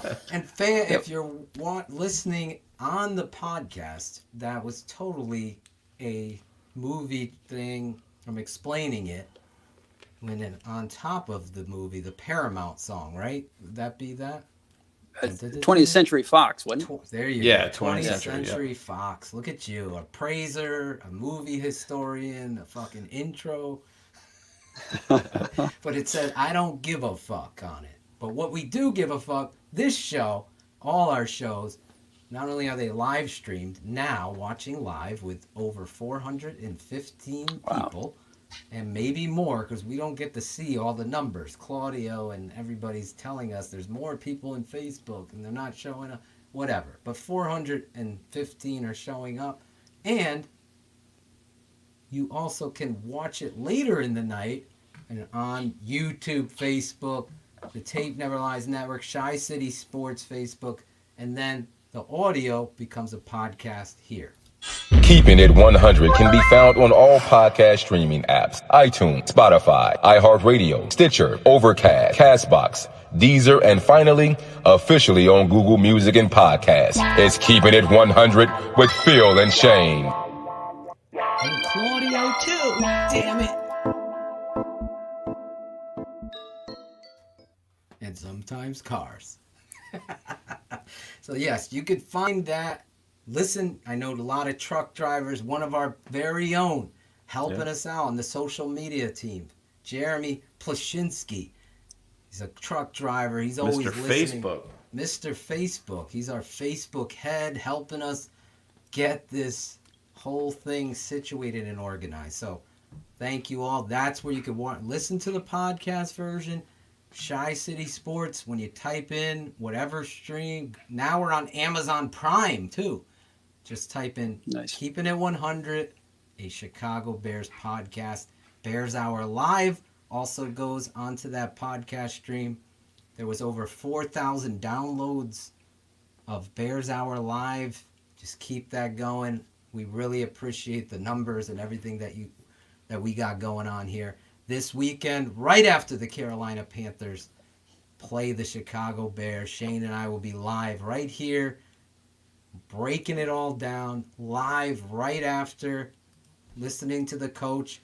I will talk over the coach. That's what I do when he says some dumbass shit. You have a problem with it, go to the Chicago Bears website and just watch it there. We're doing our thing here. That's all I have to say. Hopefully, Newport 100. Let's keep it 100. Hopefully, you sign up for the network and become a Patreon member. Again, the business side, you will get an email invite to the private. Not yet. It's not coming. It's not coming tonight, but you would. They will get it. You're going to get it. Private email inviting you to the Tape Never Lies Facebook only group. Yeah, it's going to come to the email account that you signed up to Patreon with. You're going to get a link in there for the private Facebook page. You're going to get a link in there for the private YouTube page. So it's going to give you options wherever you want to go. Click on whatever, or you can have the feeds and you'll have available it this weekend, to you right, at Patreon. Shane? Yeah, we'll get things set up here shortly. Me and Shane are going to run through some practice runs with it, then open it all up. You'll have it this weekend. Yeah, we're going to keep Claudio away from all the computers so we can get shit figured out and not have anything screwed up. And we'll go live at halftime, react a little bit with you patronage signees. I know people are signing up while we're live here on the show. It's amazing. That's what this is about. We totally, truly appreciate you guys. Totally from the bottom of my heart, my family's heart. I can't thank you enough. I want to shout out my niece, Kirsten, the hairdresser, who's been so instrumental in pushing me to push for Patreon. Because she and my wife have teamed up against me and said, you got to do it. Like, the people that love what you and Shane are going to be a part of this, and that's going to grow from there. So they were right. I got to give credit where credit is due. That's that. Anyway, big concerns. You guys, I was just going to say, you guys deserve it. I mean, I know you guys and how hard you work, and I know you're going to pay it back tenfold. Yeah, the content is never going to stop because nobody loves the draft maybe more than me than Shane. Oh, yeah. It's like, I remember being in third grade, true story, the NFL draft would happen on a Monday and Tuesday. My mother allowed me to call out sick on Monday and Tuesday just so I could watch names on a screen because I loved it that much. I was draft Dr. Phil in third grade. I won a spelling bee on excellent, the word excellent. I was able to do that. But what was excellent was for me to watch the draft because I wanted to see how the Bears were being built. And we are going to continue the content right there. Siamese Sex Show. You're quoting me telling Shane. Content is that a show in Vegas, Brett? The Siamese Sex Show? Boy, it could be. It could be, no doubt about it. What's the appraisal on the Siamese Sex Show? I think that's we downtown. Love you, Newport. Every person that signs up, you'll see. I got this mental picture of Phil staying home from school to watch the Bears draft like David Terrell and him screaming. Yeah. I was so excited with that pick though. That was the David Terrell, Corin Robinson draft. Yeah. You're expecting the Bears to take one of those wide receivers, but I can remember Joel Bushbaum. You get that book every year. And, right. Oh yeah, the draft book. Sure. Yeah. Listen, you brought that up, and I said I'm going to tell this story on Keeping It 100. Joel Bushbaum, right? He was a nobody who loved the draft. Guess who Mel Kiper was? A nobody who loved the draft. Right. These nobodies that love the draft become somebodies. So that's where Phil and Shane, they're nobodies. I heard this fucking steroid-eating fuck taking off his shirt trying to be a big tough guy. Anytime you want to come on the fucking show, please, I will say this 100. You talk shit, but you don't know the game of football. Content, acumen, that's going to be the sell. You don't have to like me. You don't have to love me. You're just going to have to respect me. And if you don't, I'm going to come at you straight up. And the content will continue to be. I had a little mini rant, Brett. I got fired up for a second. But I'm just saying, draft coverage, fantasy football, parody songs. Did you see the Open tonight? You probably missed it because you were. I missed it. Now I had to. You totally missed the remixed Charles Leno song. Oh. So I'll go back and watch that. I'll play it for at sure. the end of the show like we did because it's worth the laugh at the end. So I do. Hey, I know you're not doing fantasy football, but I do have a quick fantasy football question for you. Go ahead. Okay, I've got David Montgomery on our team. I haven't played him yet. We've been running back. We've got Hilaire, we've got Connor with Pittsburgh, and we've got Jacobs with Las Vegas. And those have kind of been our big three. Is this the week? Is this the week to play Montgomery? It should be. It should be. And I'm not even a fantasy guy. It should be, but that's for me with fantasy. I got to know the matchup. Now I've won fantasy leagues 4 times, champion.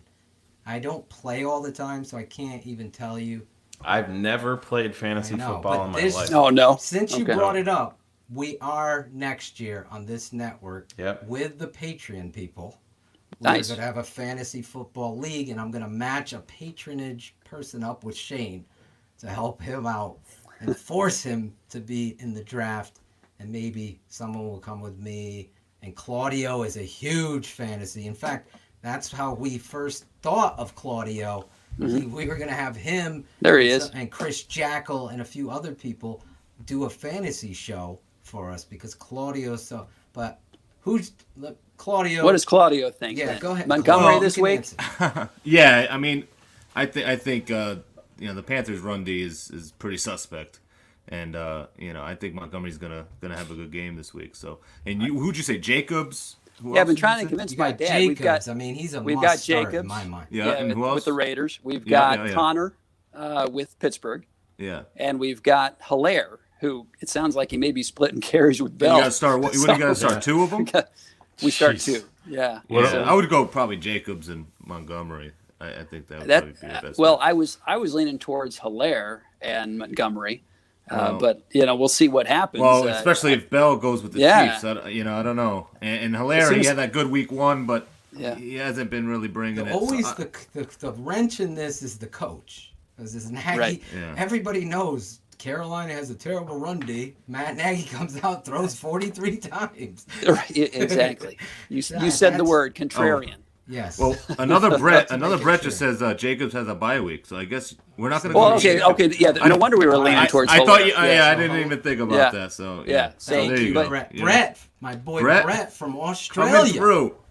Brett is from Australia checking in. I love that dude. Yes. Yeah. And he spells it the right way too, with 2 T's. So that's good. Look at that, double T, like a. Hey, I got a question. I got an Art Bears question for you.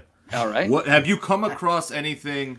Art Bears, Chicago Bears related, like in your experiences? Anything really cool? No, nothing. Nothing.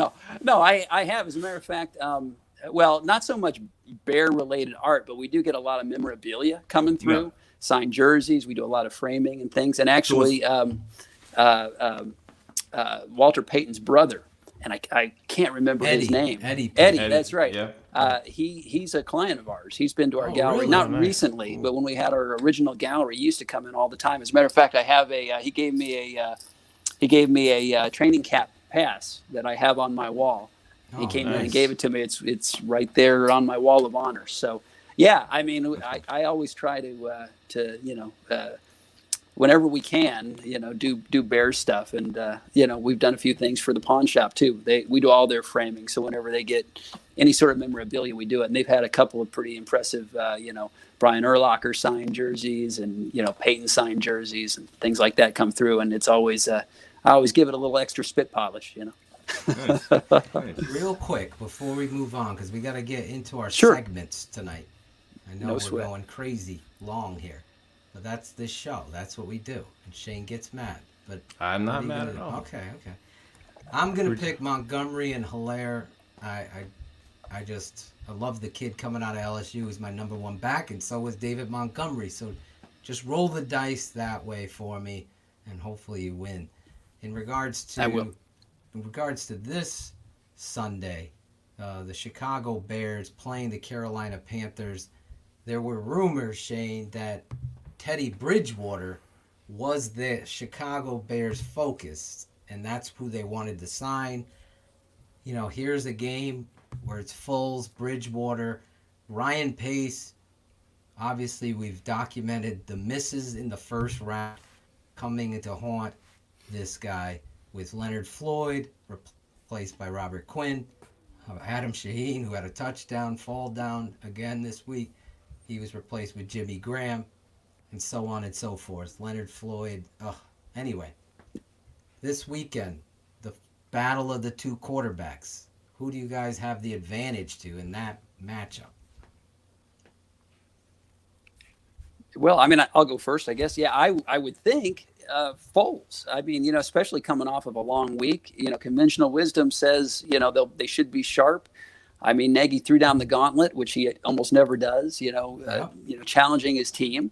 So we'll see. I mean, I think this will be a really telling week, you know, see how the team responds. You know, we've had doubts whether Nagy is really the leader of men that we want him to be. I think this will be the week. So, no, I think with the hopefully they'll respond. I think they will. I think we're due for a game where we're not, you know, on a fine edge, you know, where the outcome's not, you know, down to the last play. It's bad for my, you know, my heart and my cholesterol and blood pressure and all that. So I think this is the week we actually win by at least 10, 12 points. Wow. I'm pretty confident. Wow. Aren't we underdogs? Aren't we underdogs? We are. Yeah. We're 2.5. Are you surprised by that?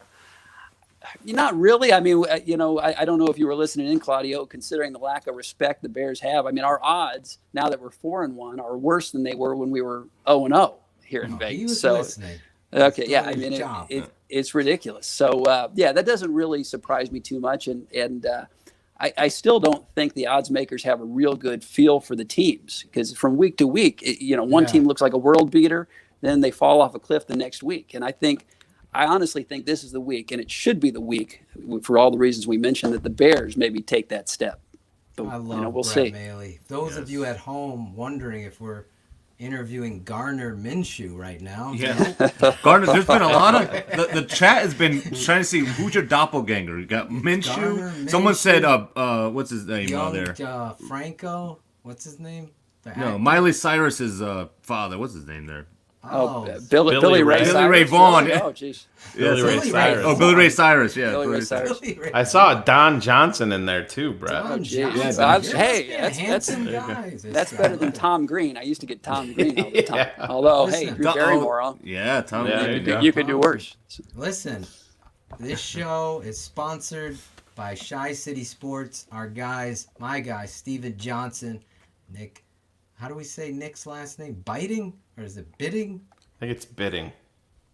We'll just call him Nick. Clarity there. Well, Steven and Nick, they have a podcast, Bearfront Podcast. Check them out. They sponsor good people.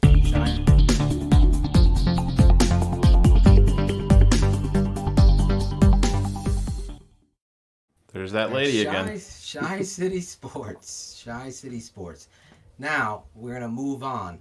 Is our guy coming on tonight, Shane? I totally Yep, are we? Know. Oh, okay. Yep. I'll send it to him. Brett, you're staying with us for a while? You know, I'm gonna go. I'm actually gonna check my fantasy lineup and see this Le'Veon Bell news, see if I need to make a trade or something with Hilaire. But hey, congratulations, guys. I'm so excited for you. And you know, the sky's the limit. And I'm happy to, like I say, to be a part of it. And the future's bright, man. I'm really excited for you. Well, before you go, we always make our guests do one station ID. Hopefully your internet, your Bragg's internet service provider helps speed this up. So I'm going to isolate on you and take off. Do you need a script or do you have what you think you'd say in your head?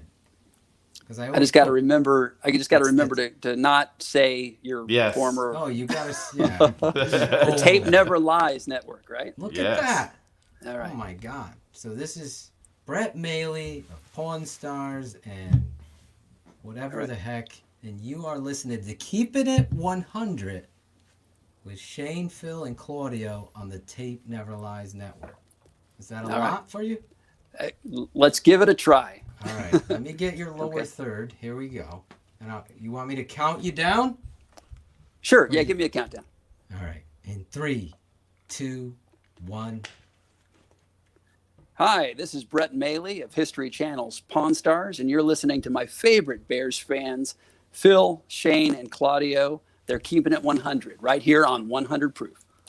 Oh, he fumbled at the end. Jesus. You said 100 proof. Oh, this is the Tape Never Lies Network. Tape Never Lies. Oh, it was so good. Damn, it was so good.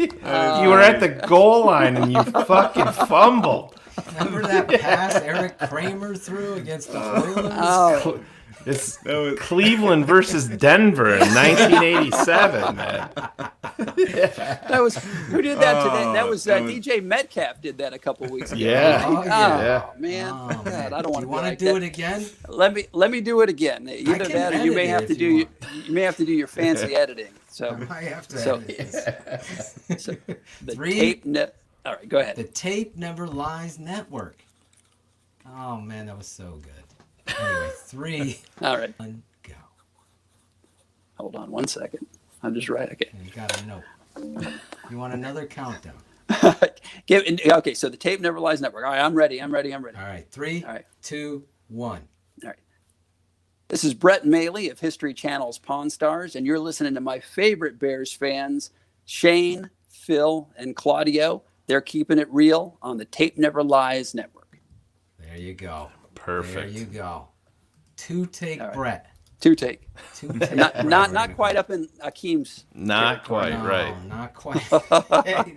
You didn't get the Akeem treatment there 15 times. Well, you guys. Give you this. All access. Woo. Tape Never Lies, all access. Brett is a Patreon member. That's amazing to me. I love it. And I'm excited. Number 200. Number 200, right on the dot. Yeah, I couldn't believe it, but I couldn't be more excited to follow you guys. And Alex Acevedo is printing out your T-shirt as we That's speak. awesome. I need it. I need to trade in a few of the ones that I bought a few months ago. So you guys need a trade-in program or something. Put them on eBay. Sell them on eBay. I will do. Hey, great night. I'm like I said, I'm going to tune in after I get done with a couple of things, and I'll hear the Bears Perfect. up, Bears down, the whole works. So can't There wait. you go. You know. Thanks the for coming show. on with us, Brett. We Thank you appreciate so it, much man. for coming Awesome. on with us. Always Great a time. pleasure. All right, Great and send me time. those pics, Claudio, of that I will. That masterpiece. All right, Yeah, I will. I'll hit you up on Twitter's on that. please do. All right, guys. Good night. All right, Have a great night. Later, Brett. Brett Maly of Pawn Stars, one of the best, obviously, one of the best guys out there, just bringing it all the time. Good dude. Great dude, great person, and a big believer since the beginning, Shane, of me. You know what almost happened to Brett there at the end of his first promo? Right here. Good protection. You got knocked the fuck out. Good Thought we were going to have to unload on him. He almost got unloaded on. Speaking of unloaded on. Speaking of a good dude, Edwin Lopez said he's going to be nice this time too. So Oh, he's going to be nice? that's what Yeah, he said. Ed. Yeah, that's what he said. He's Cars gonna has be been nice in to Cars. therapy all week. He He didn't had to want be to come nice back to me, on. but he's going to be nice to Cars. He said. Yes, every week here on Keeping It 100, sponsored by Shy City Sports. You guys love nerds as much as I do. Our resident nerd is in the waiting room. Let's do his intro the right way. It's Cars Kings! Matt Karstensen. I don't know what to do with my hands right now. There he is. What, He's back. What do I do? What's going on, everybody? Look at you. The chat room has been a flutter, man. They've been asking for you left and right, man. Listen. They want some Cars. Listen, we don't have to lie. My therapist has told me that brutal honesty is what I need more of. So, yes. What's going on? You see your thing there? Shane, I promise I followed him on Twitter. Oh, boy. So what's going on, gents? I feel like there's a football game that might get played this week. Maybe. Jesus. With no offensive line coach. We got. Well, I mean, what could it get worse? I don't know. Does he do anything? What does he do on the sideline? Does he even do anything? I don't know. I did see him once. matter? They showed him on TV. I have not seen him drawing up the proverbial O-line coach, getting fired up, drawing up. Leno, get your fucking ass across the face. Make sure. I think you need You're to send reaching him for him like you do for a donut right now, Leno. Knock it off. I think that would probably work pretty well too. Remember that old cartoon when the animal, I don't know if it was a jackass, had a carrot? That's the way it would run, to run after the carrot. Maybe that's what we got to do. I don't know what the answer is. Big concerns, Cars. We went into the season, speaking of this, really excited. We saw the first couple games, the offensive line improvement. It was clear, evident. The last 2 weeks, though, these tackles especially last week, have me very concerned. The tape never lies came out today. Talk about that. I mean, do you see, obviously, Carolina, 32nd in run defense. This is the week that you get your running game right. Do you have confidence in Coach Nagy, and do you have confidence in this offensive line? So I'm honestly, the tackles are well documented. I'm also really concerned with the way that Cody Whitehair has played this season, especially since he's been the one that, they gave like an extra leadership role to, that supposedly they were going to hold more accountable. I mean, I'm for sure. If you put me in LT, I promise you one thing: I'm not going to be leaning forward. I'm going to be falling back on my ass the entire game. But I won't be out over my feet. Nothing would change. Yeah, I wouldn't be out over my feet. So don't worry about that one. But no, I'm legit concerned. I think something that you hit on in there is we've been kind of one player away for the vast majority of season. Now sadly, 72 tends to be that one guy for a lot of those plays, but you even showed it right with Montgomery tripping over Daniels, right? There's plays where, really in the run game, Ifedi's been the best guy we've had all season long. Pass game leaves a little to be desired, but so I have really big concerns, and this is what I hate to go on my normal Ryan Pace rant, but this is what happens when you make a lot of trade. You give up a lot of draft picks and you ignore the position. And now we're sitting with a collection of talent that doesn't do anything particularly well. So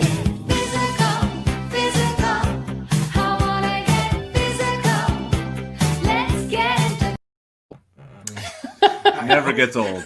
The sit-ups is what it's because there's gold. I found that, so that's one good thing I've done on the show. I found that clip. You cut it out, buddy. You cut it out. All right, right there. Coming up. Listen, I had my wife drive all the way to the shop to get these, so we're ready. Oh, good. We're ready. Cars. Oh, good. Good. Prepared this week.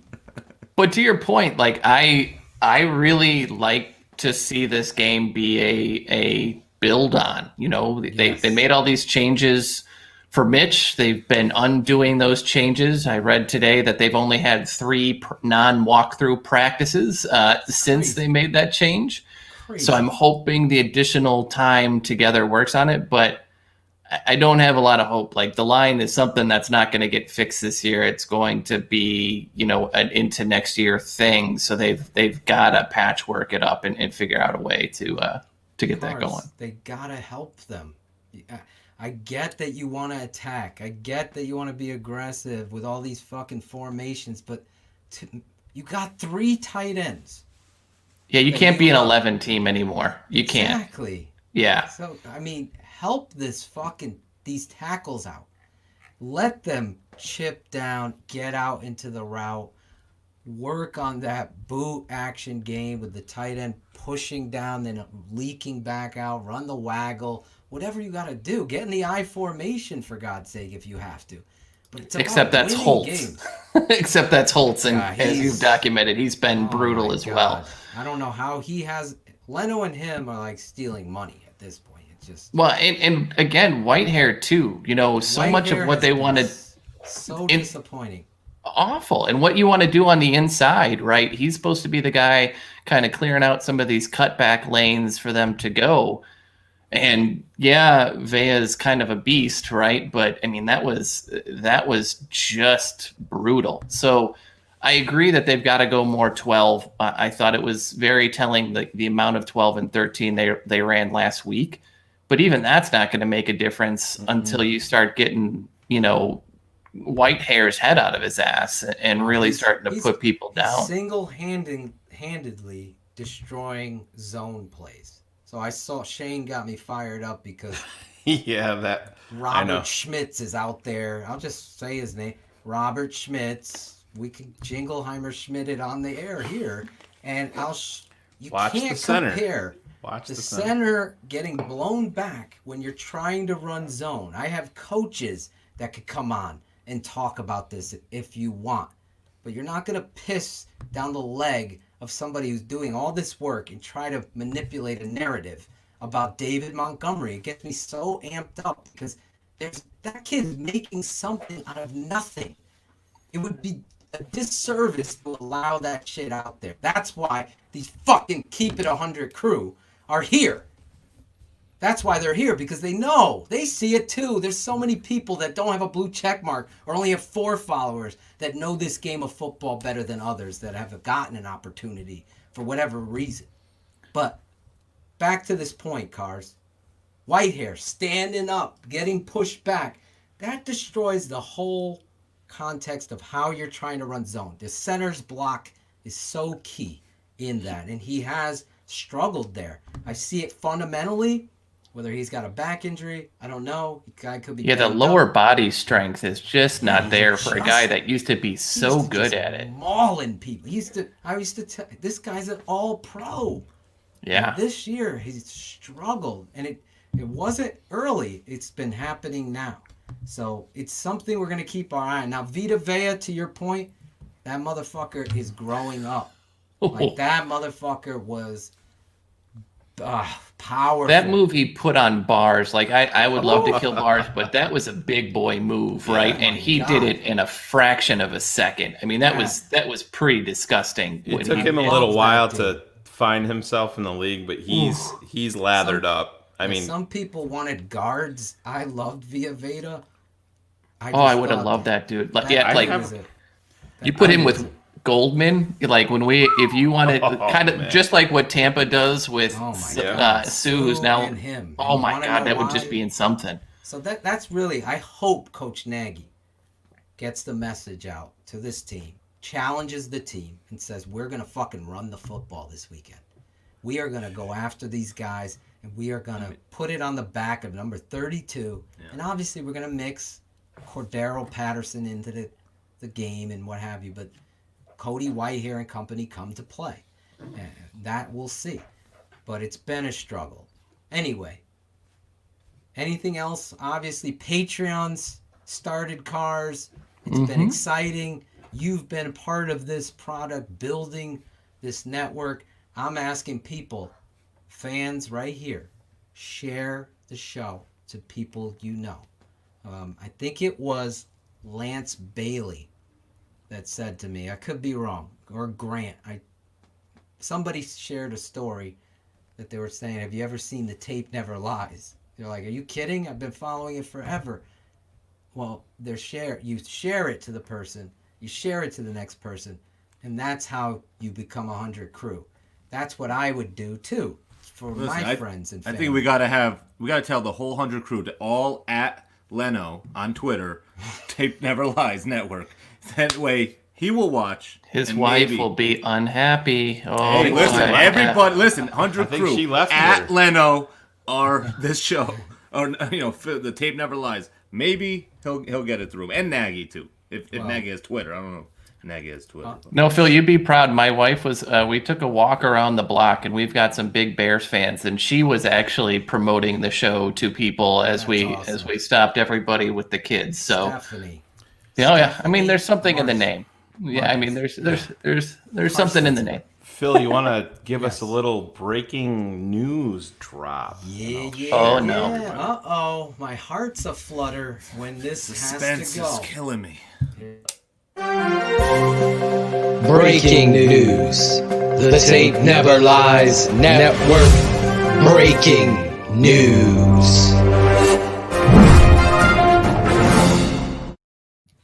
So Carr's son Dustin Regan Padilla just How sent is my me boy? a text. Yeah. just sent me a text, and this is via Dan Wiederer. That said, "Don't be surprised if Rashad Coward doesn't get the nod over Alex Bars starting this weekend at left guard versus Carolina." Great move. Brilliant move. Wait, hold on. I'm sorry. I said that wrong. What the fuck? There we go. There we go. What are they doing? I don't know. This guy's a tackle to me. Yeah, I agree. I don't know what they see. Like, But how is Weeder the only one reporting this, which always makes me nervous? Negative Danny always makes me gets me going. This guy hates little babies at the freaking hospital. That's how funny. Got another doppelganger sighting. Bang on the Granyu. There's always somebody that looks like somebody. Hey, speaking of somebody, every week on this network, we do a segment. It's called Bear Up, Bear Down. And to continue the tradition, we go and explain it to the new listener or charter Patreon subscriber. Or the people actually participating in the skit named Cars and Claudio. But go on. Yeah, because every week they can't figure out how. So, Bear Up is the opposite. It's the dyslexic version of this. Bear Up is the positive bear in the game this past weekend. Bear Down. Who is the negative? We're going the opposite way of the song. Bear Up. Who was your star? You guys can play along in the chat room. Give us your Bear Down player and Bear Up player. We do it every week in the Tape Never Lies network fashion like this.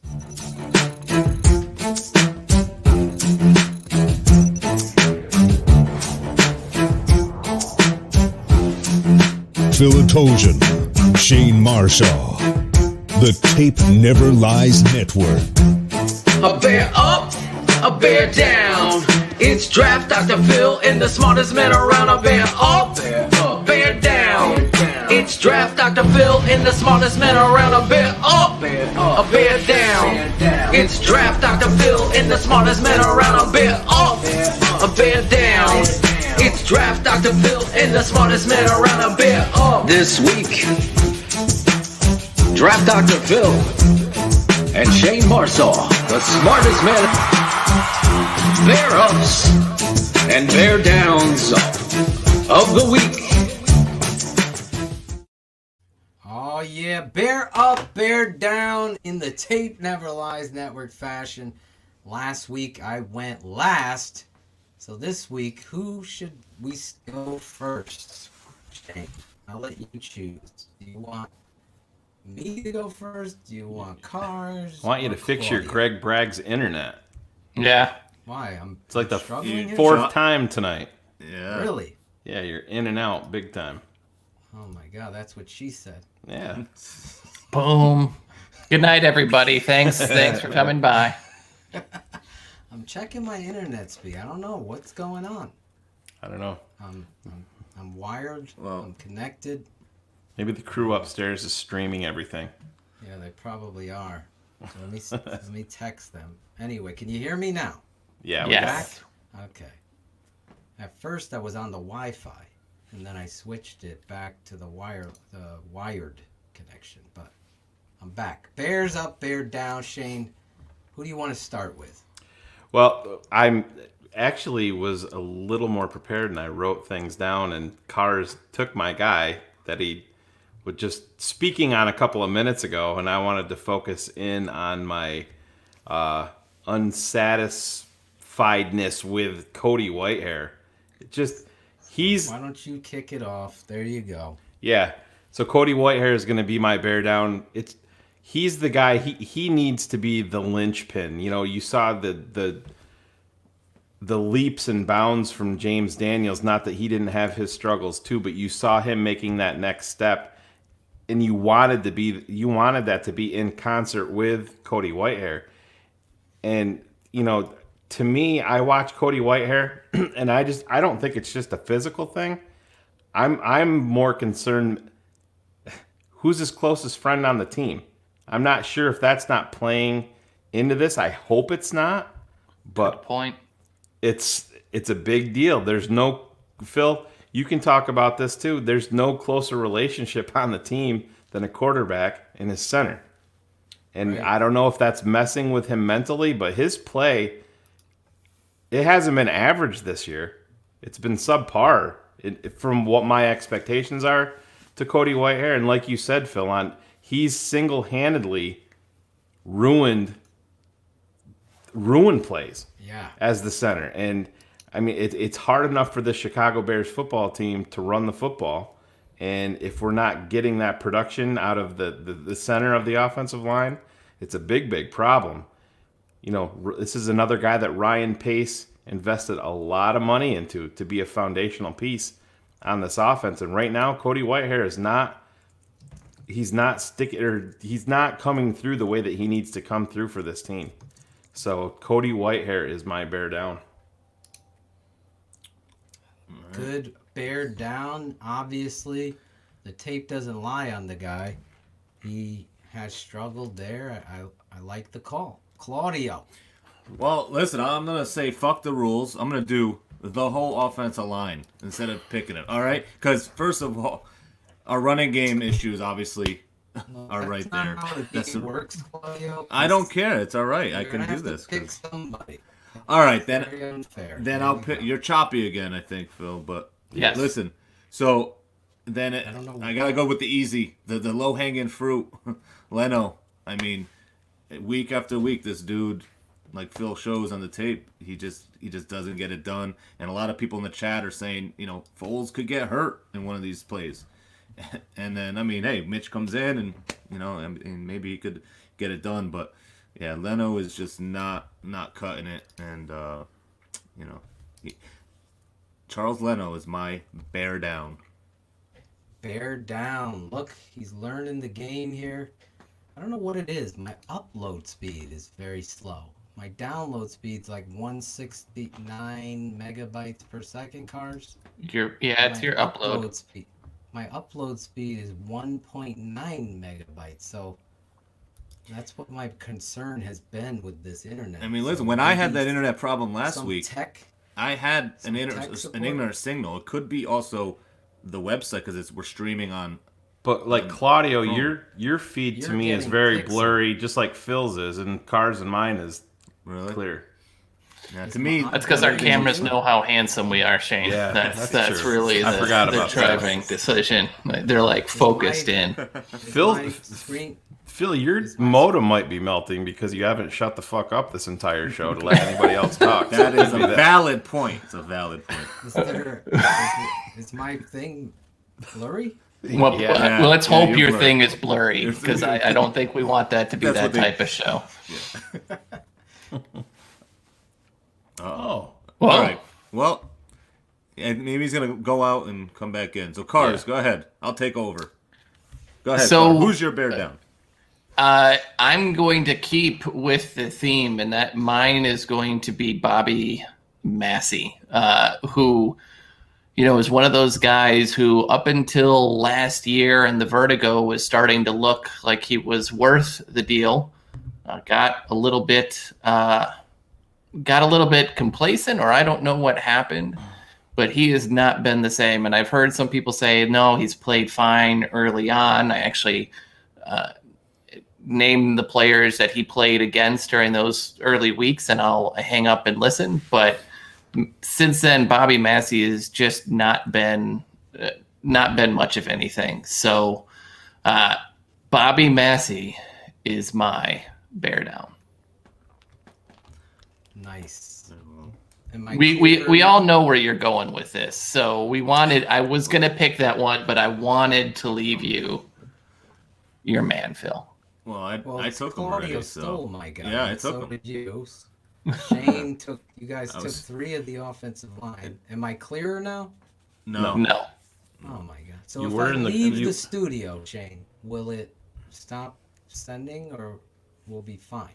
I'm not sure on that. This just means more people need to go on Patreon, and we could get the best internet connection for all of us. I need to know how to improve upload speed. Well, you can't really do it during the show. Usually, if you're uploading a lot, because if anybody's like doing a bunch of upload, bunch of video, bunch of stuff up, it's just really me. Sherry's saying that she sees me and Phil blurry.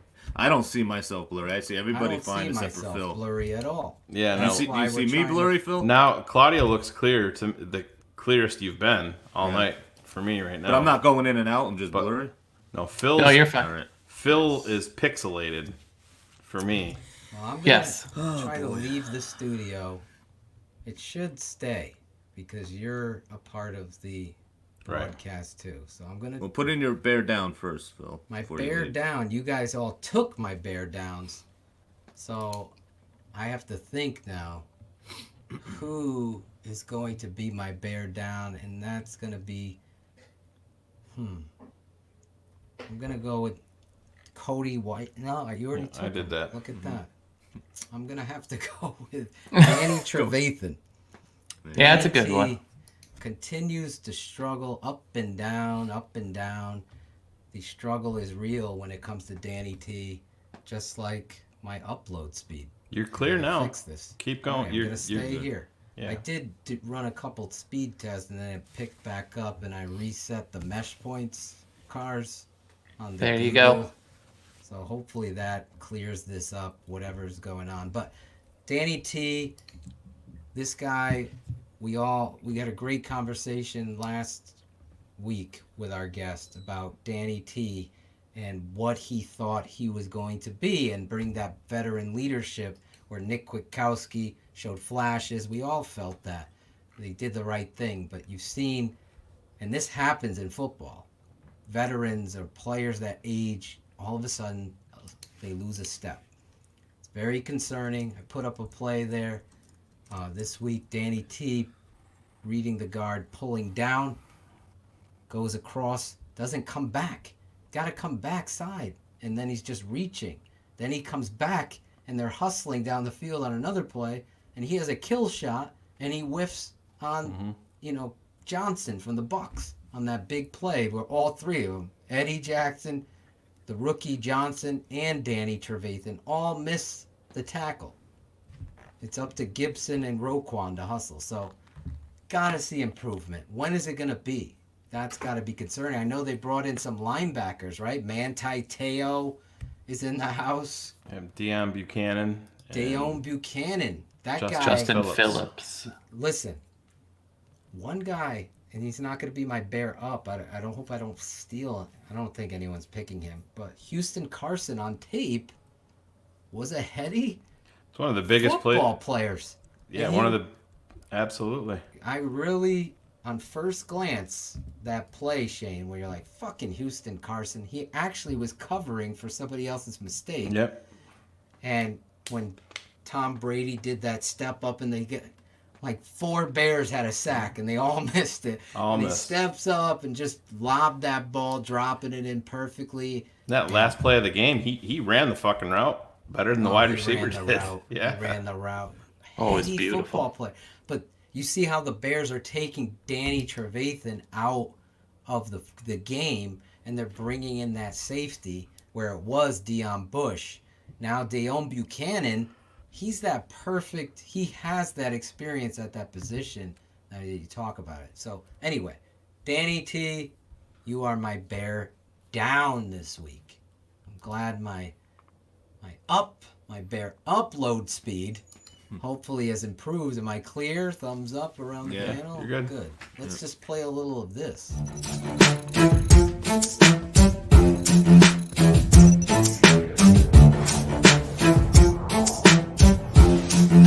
Phil Ottochian, Shayne Marsaw, the Tape Never Lies Network. A bear up! There you go. Bear up. Like that timing, Shane. Timing. Perfect. Bear up.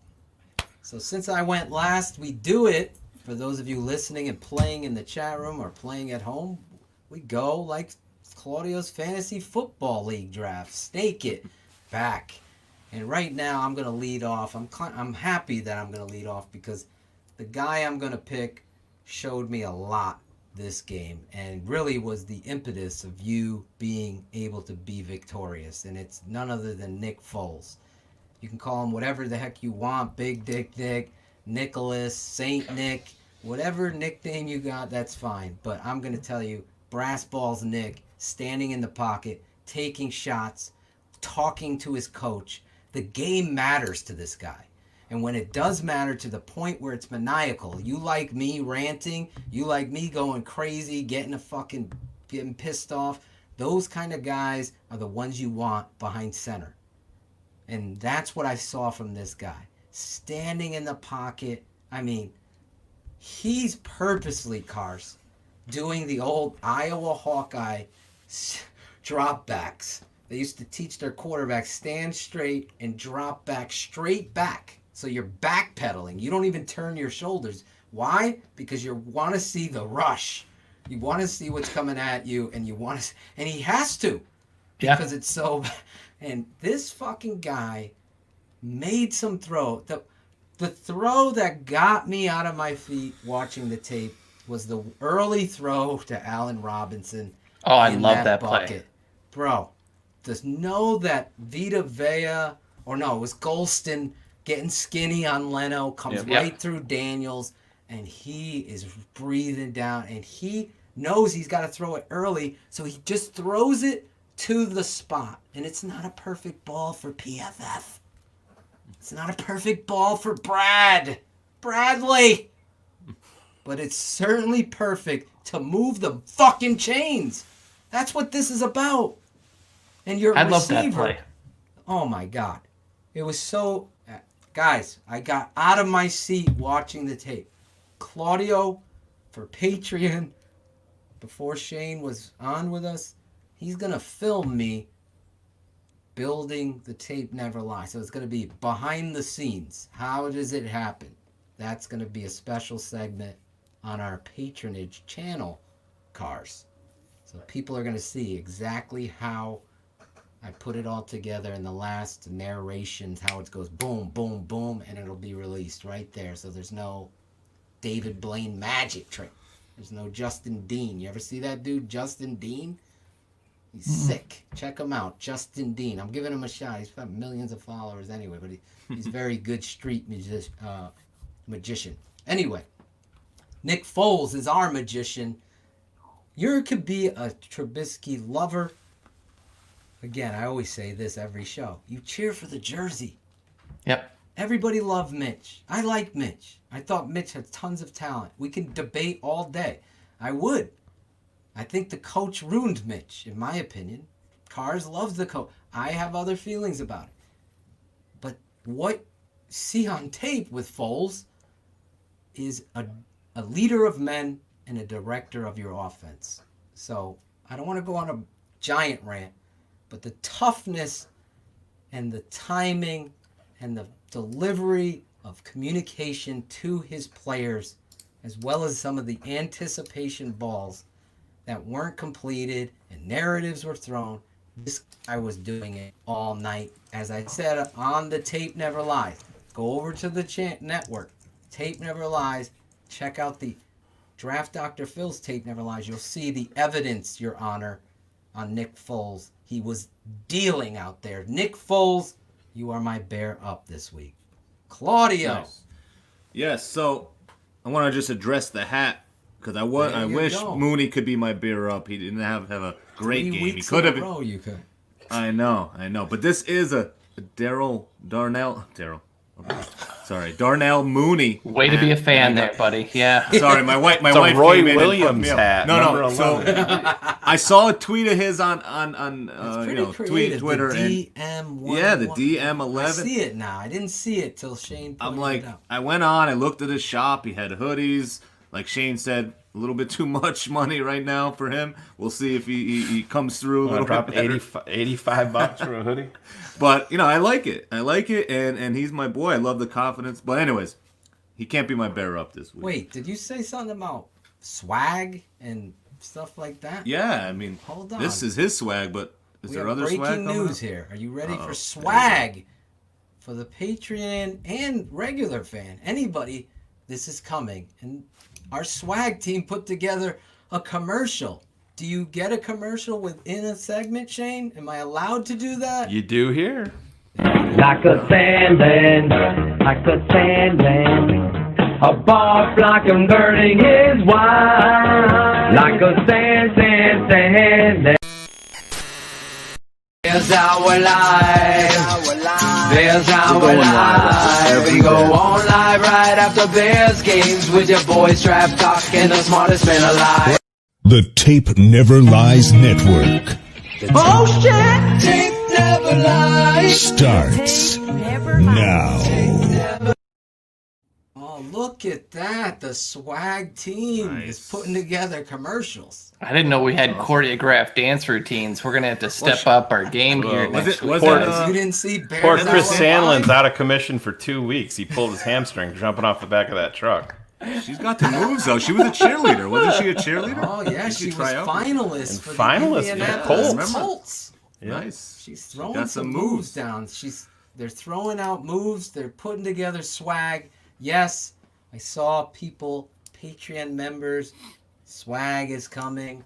Fans of Keeping It 100, Keeping It 100 shirts. Shane and I are going to be involved with the team. We have a big meeting this week going over some of the swag stuff. We don't want to just throw shit out there. We want it to be nice. The swag team bringing their dance, just like our guy. Do you remember Mike over the weekend? Was that? Am I getting his name right? Mike doing the moonwalk. We finally got two dances. Oh, that was Rod. great. Yeah. Remember Rod? Yeah, we got a Super pasty barefoot? white guy that couldn't dance and Did an the actual field fucking goal dancer. dance. So then you had the dancer doing the moonwalk. This show incorporates comedy, football, analysis, truth, cussing. There's cussing on this show. I don't know if you know. Mature audiences only leads the show every weekend.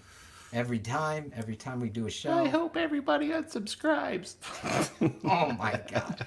That's what we I've had to never deal with seen. today. I gotta get that off since you brought it up, but never mind. Claudio, All your right. bear up. Go ahead. So my We bear need up. I'm gonna go. I swag mean, there is coming. were so many great plays and great players in this game, but I'm gonna go a little, off the beaten path, I guess. But I'm gonna go Cordarrelle Patterson. Okay, because I mean, he had a huge catch. He didn't have many catches, but his kick returns are It's a so great huge. pick. I just looked it up. All time, he's second to Gale Sayers. I mean, and obviously he hasn't been with us doing all that, but this year, I don't know what his exact numbers are, but they're in the 35 average. I mean, the guy is awesome on the kick returns, and he puts our offense in a good position. So, Cordarrelle Patterson is my bear up for week 5. Look at you, learning how to play the game, folks, with definitiveness, decisiveness. Listen, you guys playing in the chat room. Who is your bear up this week? As we move on to our resident nerd, our nerd. Where is that drop? Nerd alert! There he is. That's right. I'm taking 2, and you can't stop me. Oh, 1A and B. Did you see? Yes, I am shouted doing you the out Phil. in the tape. Never lied. You That's see that? exactly why I'm doing it. There you go. But in all seriousness, my 2 are Mario Edwards and You Brett Urban. fucker. Oh, he took your. Those 2 have made such a difference, especially inside the line as it comes to the run defense.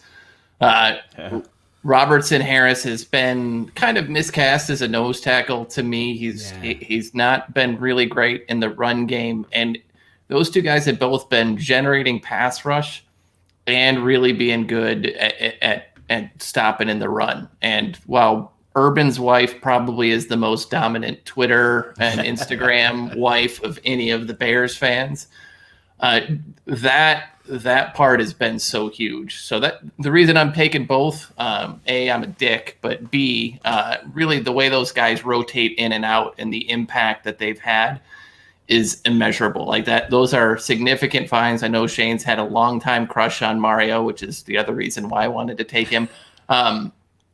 But it's been night and day after, you know. Claudio drops out and is using my logo. He's using this. He's upset that I got to use two. He's really upset. But that's why I'm choosing those two. That's the defense's run defense improvement has been because those guys have been getting a lot more snaps. Let me say this about Mario Edwards. Wow. You know, you talk about 60 minutes of football. When you get your opportunity to play, go out there and play your balls off. Mario Edwards in that game and the previous game as well has played his ass off when given the opportunity. He's still only 26 years old, and that's very important. Touchdown. Yep. He saved that touchdown. If he did not get in Brady's face, I've seen Tom Brady hit that throw in his fucking sleep. To the what was the kid? Tight end. Horton, tight end. Hudson, whatever that tight end running through the seam. He's wide open. Wide open. His hurry makes Tom Brady throw it off angle, and what happens? It goes way over that. Guy played his ass off. Again, stat scouts are going to be looking at the box scorecards. Our nerd don't do that here on this network, or he wouldn't even be on this network. That's how much I respect this guy. So great choices. That might be the nicest thing you've said about me. No, but I mean it's true though. Like there's stuff that just doesn't show up in the box score, right? Like there are little plays that just like all right, game within the game. You said it. The James Daniels trip. Remember? Yeah. If that play's clean, it's fucking 30 yards. Then you're saying, wow, they're getting the running game going. It's a different story, you know? This is what football is, a game of inches. And to Brett Maly's point, I can't listen to fucking no radio. Oh, it's terrible. Those cocksuckers are awful. And I listen to Sirius every day, and it's not NFL radio. That's to Stern. Yeah. Well, I mean, listen, I'm not trying to take over you, Shane, but like to be 4-1 when you're not playing well, that's exactly so important because you're building towards something which we still don't know what it is. But to be 4-1 right now, well, it buys you time to figure it out, buddy. There we go. Sorry, Claudio dropping deuces. I had a little family. Claudio dropping deuces before his segment comes up. Yeah, I had a little family mini emergency, so we're good. We're good. Are you all right? Yeah, Do no, you everything's need to good. go? No, everything's good. It's okay. Yeah. The show will go on. Yes. Okay, you're back. But I digress. Shane, I talked over your part, so go. Thanks for swiping my boy, Mario Edwards. And now Cars is making me go to special teams here. Gotta give some Cairo, don't call me Carlos Santos. Nobody thought he was kicking those kicks. Outside Big of time kick. Yeah. 40 plus at one point. He was 6 of 16 since 2017. And like I said, I sent out a tweet during the game. There was nobody other than the Santos family that thought he was kicking those kicks. And it's, he came through in Soldier Field. The weather wasn't bad, but still, he nutted up and put him through the uprights. And I was nervous as hell. That last one was what, 47 yards?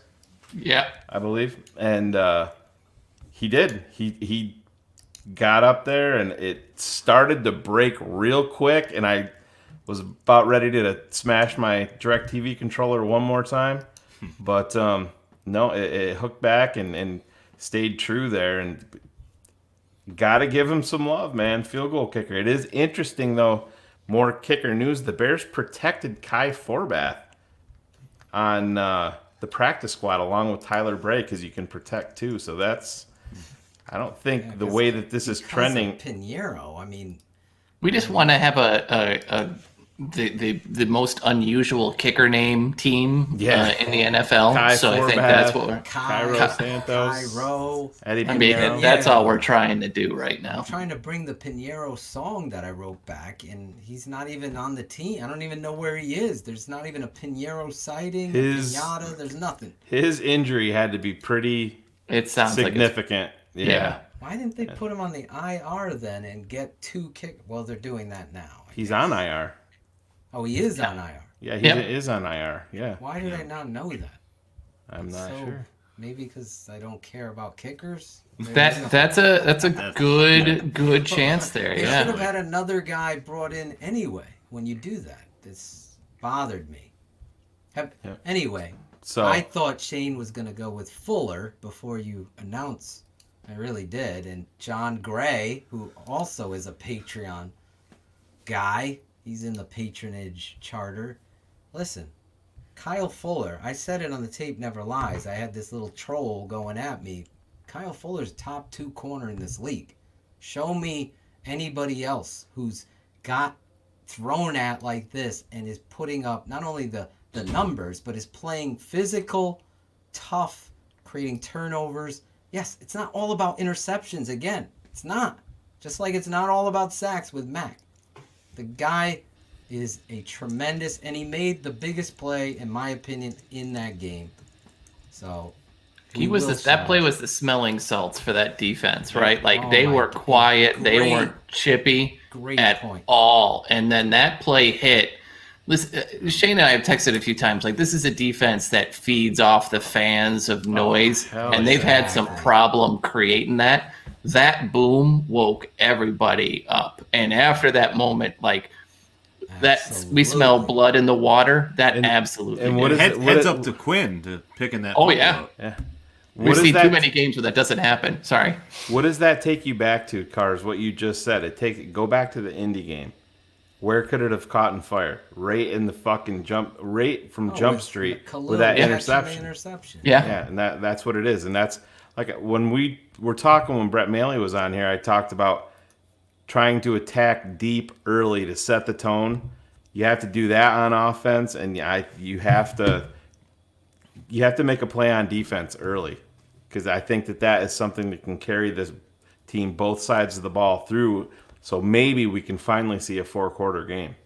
Yes. Well, and Phil showed it right early on. Roquan had that play in the hole that should have just been a bloodbath, right, to Ronald Jones, and he missed that tackle.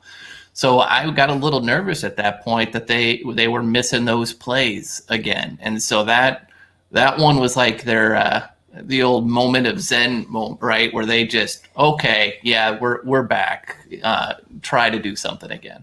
Exactly. I would always say it only takes one match to ignite a fire. Yep. And when somebody does, and Claudio could tell you, when someone does make a big play that gets everybody up, it's contagious. Oh, so it really is. And to your point, Cars, it's really important. When you're watching on TV, they simulate that sound. It's not simulated in the stadium. The stadium sound and the sound that we hear on TV are 2 totally different feeds. Yes. Completely different. And it's so dead, they're saying. They said the sound in the stadium is almost eerie. It doesn't sound like a real crowd whatsoever, where the TV feed, it actually sounds like a crowd. Right, so you're just looking. Like, trust me, I'm saying I'm even getting lost in the game watching it. That sound is so. It's like when I was a kid listening to Madden and Summerall talk and broadcast the game. I would feel comfortable and fall asleep when I was a little kid. It's that kind of soothing.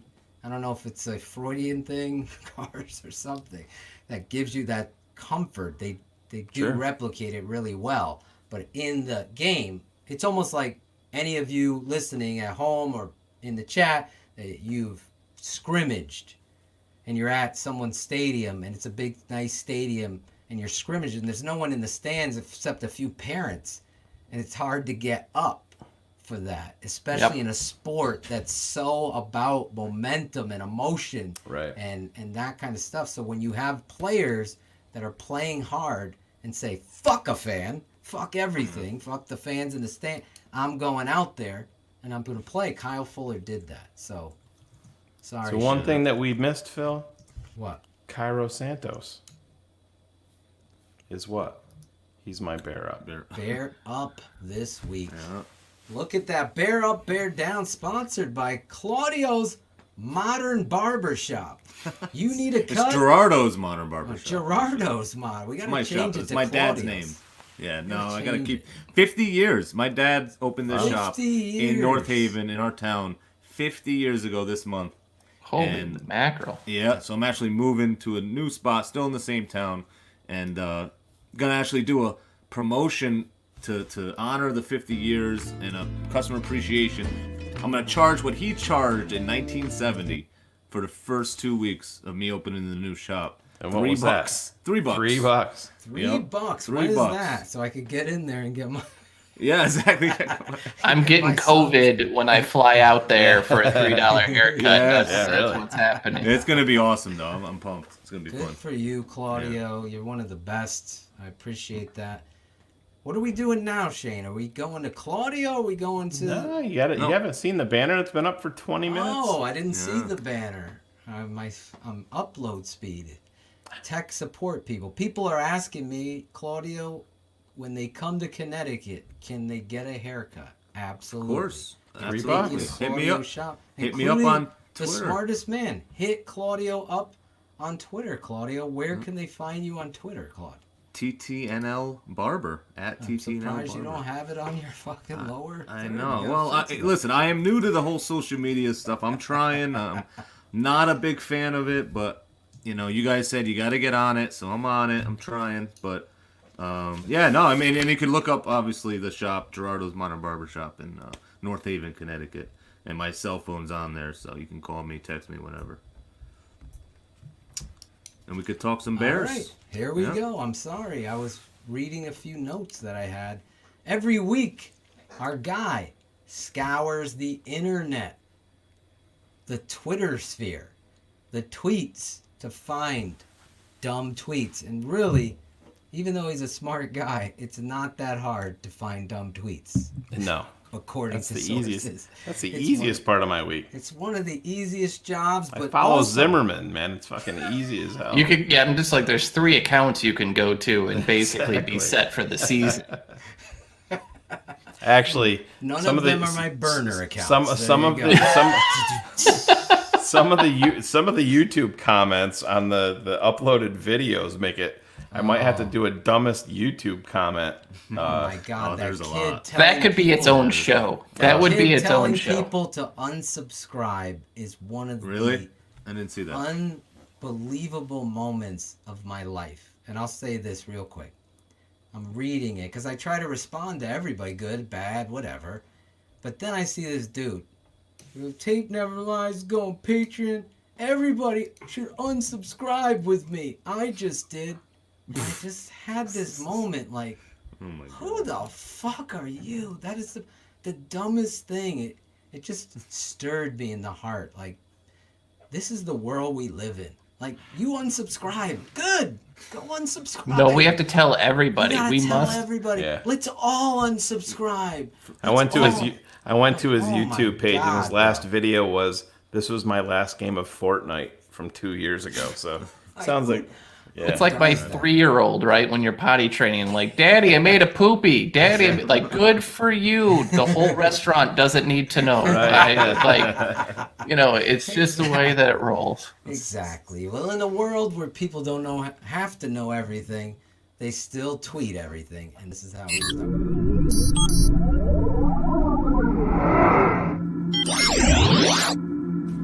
Dumbest tweets of the week. Yeah, every week here on the network, as I said, it started like this.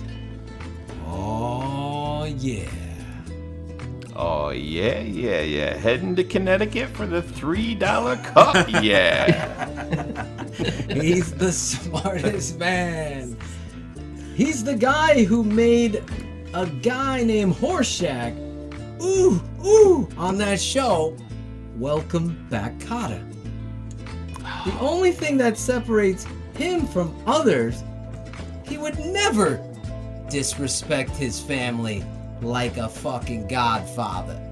He's the smartest man, and this is his dumbest tweet of the week. There you go. Yeah, let me throw it up there for you. Level? Is that a good volume level, Shane? Volume is good, man. See, Look at that. You're getting the hang of this. Shane's even producing his own. Yeah. Look at so this. I love it. Yeah. So JC Cornell at Cornell NFL, he is the founder of Draft Network. So he's my dumbest tweet of the week. He's a huge Tampa Bay Bucks fan, short for fanatic. Sorry, I haven't been on Twitter all day. I'd like to double down that the Bears are the worst 4-1 team in NFL history. After they beat you. I always love to see the history part. Yeah, exactly. That's just doubling down. Like, I'm going to show these guys. I'm going to include history in my tweet. Subscribe with me too. I'm going to go play Fortnite with that asshole on YouTube. It's so funny though because I said, JC follows me on Twitter. I follow him. He's a good dude. I get it. He's a Tampa Bay Buccaneers fanatic like we are with the Bears, but sometimes you gotta holster the tweeter just a little bit. We need someone to make a graphic. Yeah, holster the tweeter. Exactly. But just my stance is hot takes are hot garbage, and that is what I remind myself most of the time before I tweet, except anything derogatory at Chubbs. But you see more and more, not just from JC, but you see it from PFF, you see it from national guys, it's the in thing to do is to pile on the Bears for everything. It's all fun. Right. Like Bleacher Report, one of their headlines that they sent out after the Bucs game was Nick Foles. I forget exactly how they worded it, but Nick Foles pulled his Brian Hoyer, playing like Brian Hoyer, and I'm like, what the fuck what are you talking about? The Bears just fucking beat the Tampa Bay Bucs at home. No, hardly anybody picked them to do that nationally, and that's going to be your headline because they want the blowback from the fans. That they're, Bears fans are rabid. They're going to go after them on Twitter, everything like that. But no, JC sent that out because he was butthurt because he was sending out tweets during the game. This Chicago Bears team is low key horrific. He kept on sending shit like that all game.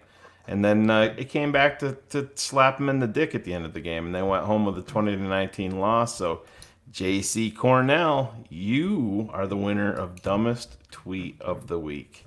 Wow. I'd like to add, be wary of anyone you follow on Twitter that has NFL in their Twitter handle. That tends to be the holy shit, this is going to be stupid.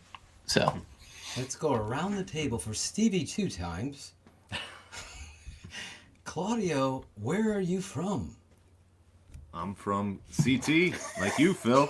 On the East Coast. We're from the East Coast. Yes, we are East Coasting it. I got to get the Biggie Smalls background music for this next week.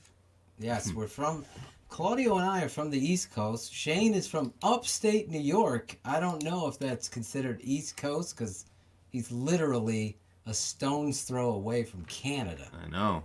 Thousand Islands. We know that when he goes, he pronounced Agita. So we know you're from up there. He also says Agita.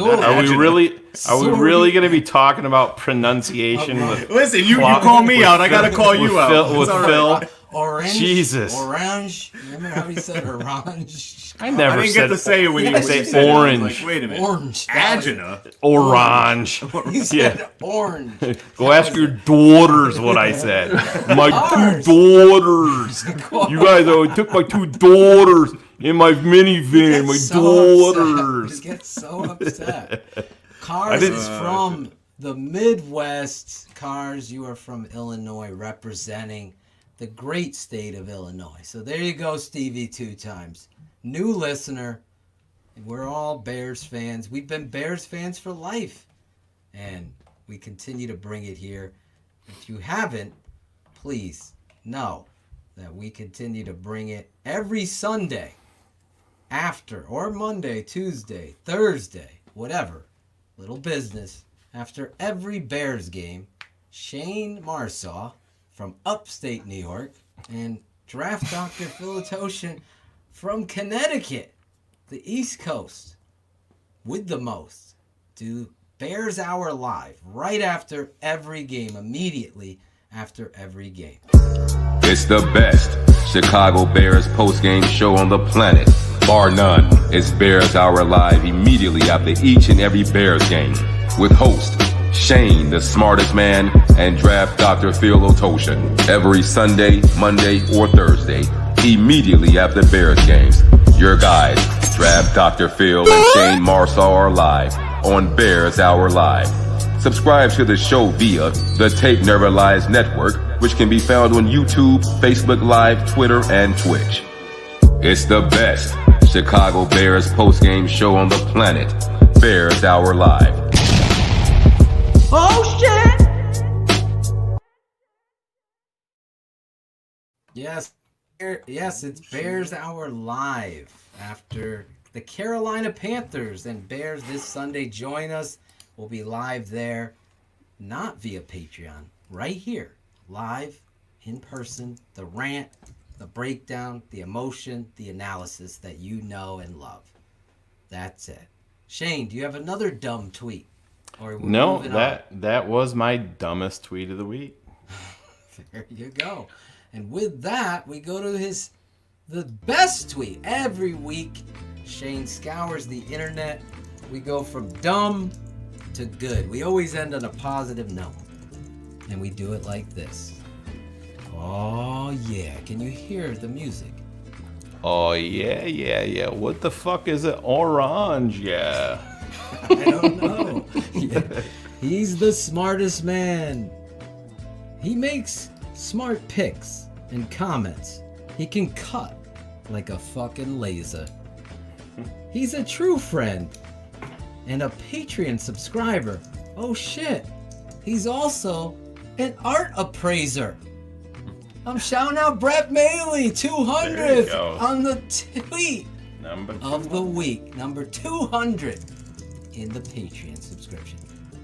I was hoping Brett was going to stay for that special poem that I wrote for him 10 seconds before the show started. He got out. Shayne, positive tweet now. Yeah, this is a positive tweet, but it's also a department of our favorite football team. The Chicago Bears social media department specifically. They've been stepping up their game quite a bit. Even you can go back the last couple of years. They did the lemon shit schedule stuff that was horrific.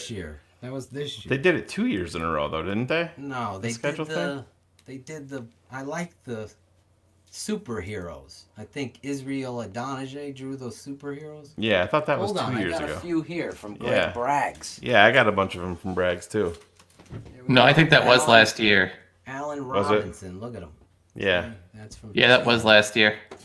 That was last year. This year's the lemon head. I don't know what the fuck. Yeah, that was very odd, but the social media team has been stepping up their work, sending out tweets and producing some pretty dope post-game videos and Victory Monday videos.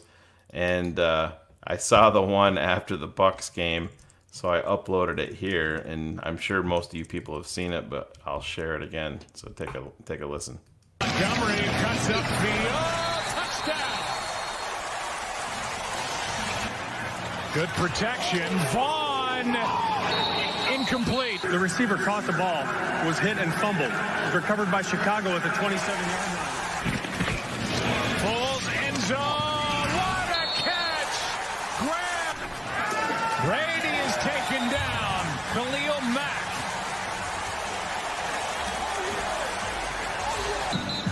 38-yard try, and again, Santos got it. Brady, pass is broken up, incomplete, and the Chicago Bears ends up on top and gets his first win as a starter with the Chicago Bears. The worst 4-1 team ever in the history. If they could just improve on Lunch with Larry.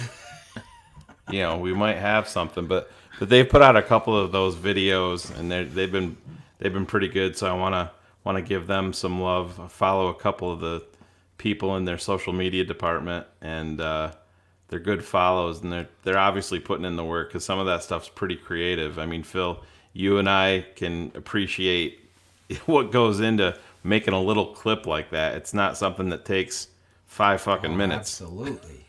It takes a long time. Takes a lot of time. So gonna give those guys some love for the good work that they do over there. And so Chicago Bears social media department, you are my tweet of the week. Look at that.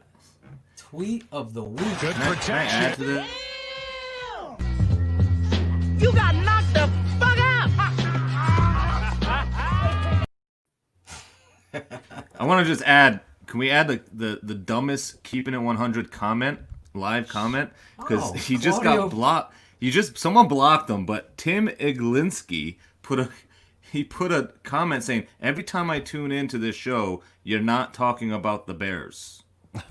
Okay. Thanks for tuning in. Yeah. Appreciate you coming back every time. Thank you so much for listening. Let's just put him on blast and make him understand that he's an idiot. This is keeping it 100. He was trying to keep it 100. I don't know what Didn't show we he's just- watching. Didn't we just see a video of some fucking roided out freak quoting Ray Zaglinski from Tommy Boy Cars? I think we did see that happening. Yeah. 0.0. Ziglins, whatever the heck. I don't know. Obviously, I wonder how many people actually understand what that means. Something people are having a fun time. Victory week. We're leading up to the Carolina Panthers. We've been talking about it all night. Patronage program has started. You can go over. Can you get that lower third scroll going? You can go over to www.thetapeneverlies.com. It'll directly take you to the patronage channel.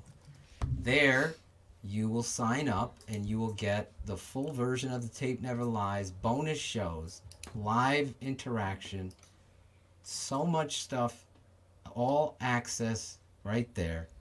You'll get part of the patronage will be live shows breaking down the Chicago Bears like nobody else. Get the swag. You're going to get instant analysis, halftime commentary during the games. You're going to get Claudio's Smile t-shirt. We're going to put that on t-shirt. I need to get that posterized. Yes. There you go. There's so much going on there. The Tape Never Lies is up on our YouTube channel that has over 6,000, 7,000 views today. It was released today. So that's all the stuff that's going on. Go over there, sign up for the Patreon. Again, live shows, Zoom calls, text messages, songs, a private Facebook group that you're going to be a part of with live videos uploaded there, and so much more in store. My brain is racked in regards to what we're going to be doing and bringing to the table, Mr. Iglinski, or whatever the heck his name is. Also, we're going to have a little Like a sandman, a bar flock and burning his wine. Like a sand. There's our life. There's our life. We go on live right after Bears games with your boys Trap Talk and the smartest man alive. The Tape Never Lies Network Oh shit! Tape never lies. starts now.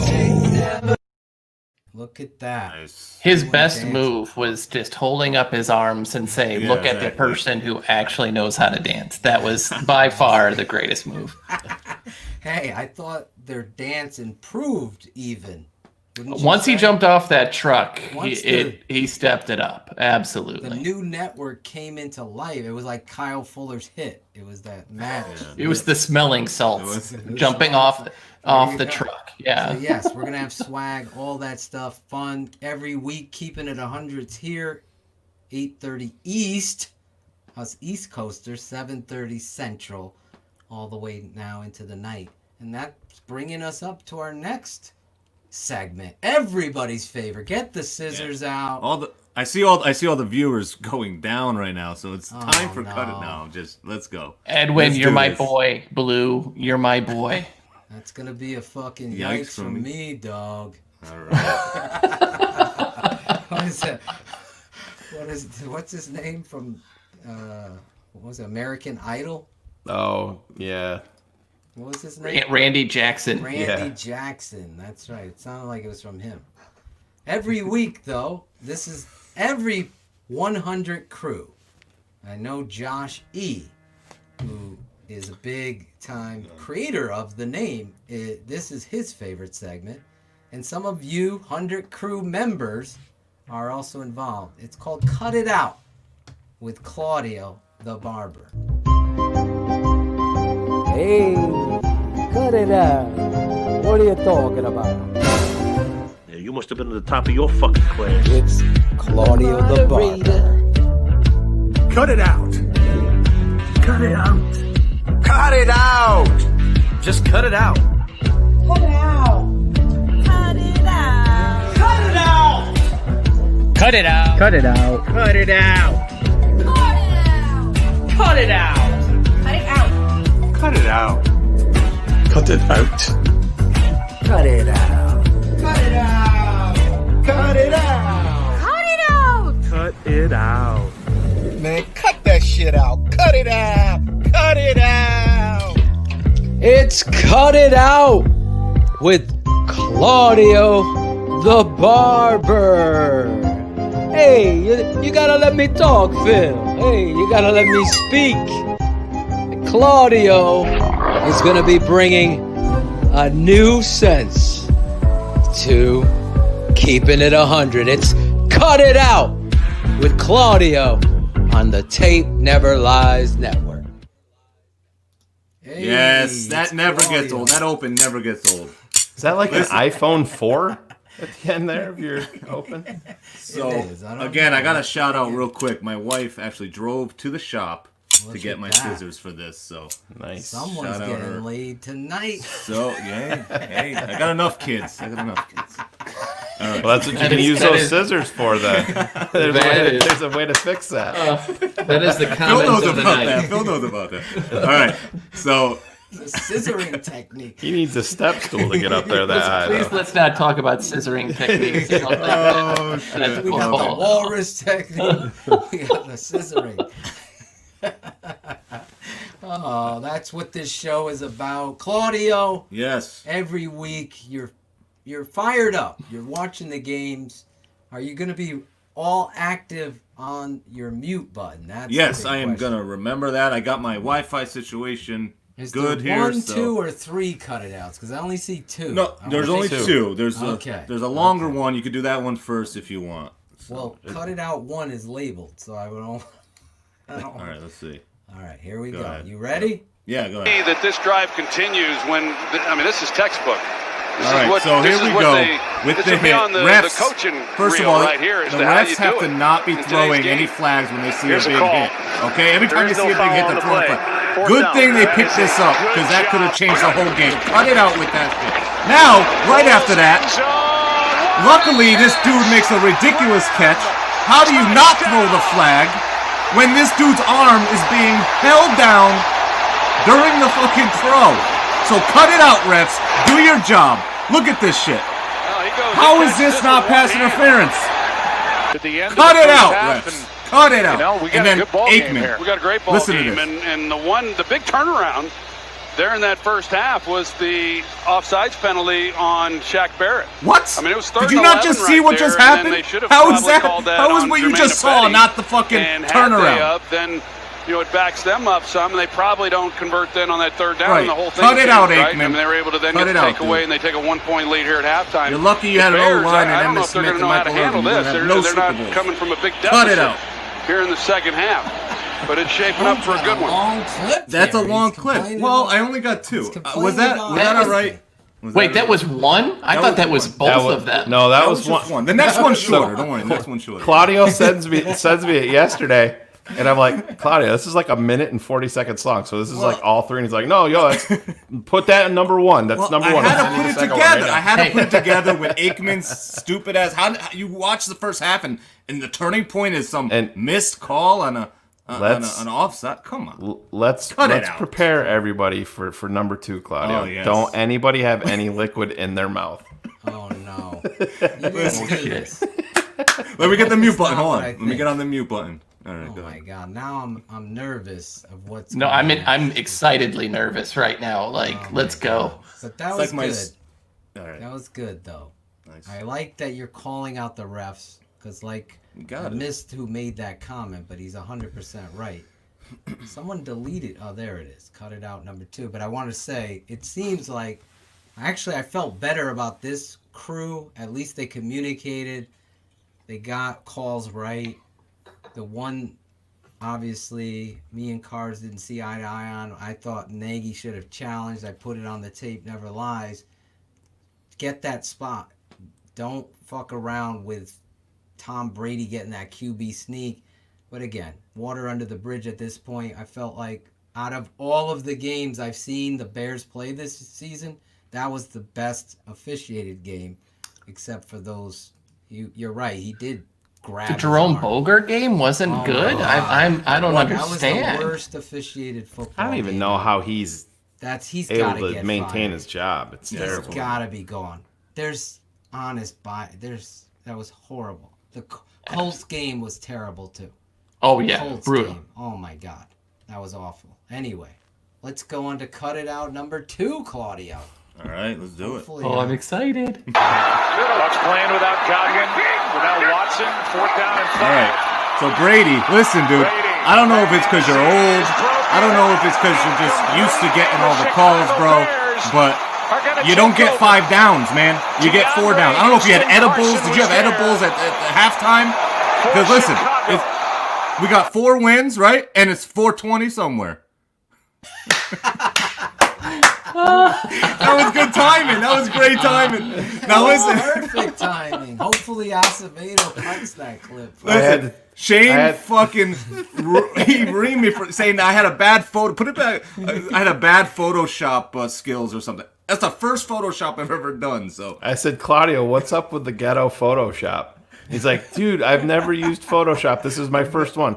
Could you take it and make it looking better? And I said, it's for your segment, and it's absolutely perfect. We're not doing anything again, it was so good. Yeah, good. Bucks playing without Godwin, without Watson, 4th down and 5. You gotta love it. Brady acting like he doesn't know it's 4th down. Bears are going to take over. DeAndre Houston Carson was there. He's trying to. I get all the calls. Chicago. I don't get 5 downs? What the? See the hell? I tried to get it so the helmet was not seen. He looked like the Flintstones character, that fucking alien with the helmet. Yep. What was that dude's name? God, is that a mental image right now? Holy shit. Somebody send me that that's picture. Great. I He's love gotta it. save that in the file to throw it up there every week. Yes. We gotta put the helmet of Brady. See, he was listen. That guy was happy. He knew what was going to happen on Thursday. And he was happy. I'm not gonna lie. This is Claudio's best performed cut it out by leaps and bounds this week. Oh, he nailed it this week. Proud of you. Nailed it. I had to come through because last week. From the chat. Let's get some grades from the chat. Oh, there it is. Look at Bullets chimed in. It's Gazoo. Gazoo. I love that Bullet. is Breaking Gazoo. Bullets. His brother was in Breaking 2 Electric Boogaloo. Not to be confused with Magoo from Twitter. No. My favorite Twitter account. Can we get some video of Magoo for next Keep It 100? Our last network that we were with, we actually did a show with Magoo. Do you remember that, Phil? Yes. And he came on, to his credit. Remember, we didn't think he was going to come on, but he came on to his credit. Talked about demon houses in Northwest Indiana. Northwest Indiana, the Demon House. Have you ever heard of that? No. Stephen Nageshi giving him a A. Look at that. 9.5. Brother John Gray. You're getting some. I'm shouting out all you guys right now. Chubbs is giving you an A+. Love it. If Chubbs gives you an A, like that guy hates puppies, freedom, and pizza. So if he's giving you an A+, like you have done something. Where's my guy John? Some guy before I even did the segment was saying he loves Cut It Out. John Gray, I think his name was. Yeah, John Gray. Shout out to you, bro. Thank you. Appreciate it. A lot of people love. Sherry's just giving you a thumbs up. She's. Hey, I'll take it. I had to come through. Last week was a mess. I had the same issue Phil was having where my internet just did not want to work. This guy was... You're frozen, Claude. Just leave it up. Jackal giving you a B-. Oh, my God. That's all right. I'll take a B-. It's all good. He's the East German judge. We throw out the low score and the high score. So hit the scissors. Hold on. Jackal's out. Jackal. Hit the scissors. That one's out. Do you remember? Did you have that game Track and Field when you were? Oh yeah. Yeah. Like, oh yeah. The hurdle was German such a judge pain in always the ass. fucking gave you the shit score. It was always like, why the fuck? It was always these Germans. Hey, I'm watching this show. I don't know if you've seen it on Netflix. The Old Guard. It's actually a movie with Charlize Theron. It was so good. It was so good. Oh my God, I'm not done with it, so don't spoil it. But I gotta say, we're always talking everything here on Keeping It 100. Keeping It 100. I think you guys should check that show out. Really good show. Really good show. Other show that I just finished, helping people out, Shane. The show Evil on Netflix. Claudio, I know you're a big... I'm a big show guy. I have not watched that. You're a big horror guy. This is like CBS makes it. It's on Netflix. Dude, I started watching it. Excellent show. So last week I gave you Ip Man. Someone said it's IP Man. Maybe. I thought it was Ip Man. Great movie. Kung Fu. I was a big Kung Fu theater kid. Shane and I used to go to the and Shane had the fucking same story as me. You go with your sister to the movie store and you'd be able to rent a VHS. For you millennials, you don't know nothing about that. So that was the thing. You got to pick your movie. My sister would get so pissed because I'd always pick a fucking Kung Fu movie with Bloodsport, Enter the Dragon, Bruce Lee. I just loved Kung Fu movies as a kid. Just ate them. Bloodsport, if it's on, I'm watching it. Edwin. Like, I don't care. If Bloodsport's on, I'm watching it. Oh my God. When he's like... I'll watch that scene, as stupid as it is, rewind it again. Like, I watched it a few months ago, and I've forgotten so much about it, and it was fun. We got a hater. He's not here to hear Netflix, Bill. Oh, Bill. Dude, just lighten up, bro. Just lighten up. It's COVID. It's the fucking end of the world. Can we just have some fun? All right, dude? Just seriously. You can't please everybody. I know that. My father said to me a long time ago, I tried to please everybody. You get stepped on. So I know that. We're having a good time. Check out Evil on Netflix. I saw somebody just watched it the other night. It's really good. Just giving you some advice as we move on from a great Cut It Out, Claudio. I'm agreeing with Shane. Thank you. I appreciate it, guys. Thank you. I was worried in the beginning. I was worried. It was a long... Where are we going? Troy Aikman, refs. You had it all moshed up like fucking one of my favorite meals. Out. Shepherd's pie. Just moshed the mashed potatoes, the meat, the corn. I don't give a fuck that he smokes weed. They all smoke weed. Smoke weed every day. Yes. I love it. I was waiting for that to be played tonight. I love that drop. Love it. And I don't even smoke weed. That's the funniest thing. Listen, yeah, that's what I say too. It's a Wednesday. It's a Wednesday in the work week, hump day. We're having some fun. We're talking Bears. We've talked about it. You got 3 hours show, and motherfuckers are complaining. That's the greatest quote. I don't like this 3-hour free show that you're providing for me for my entertainment. We're having fun talking.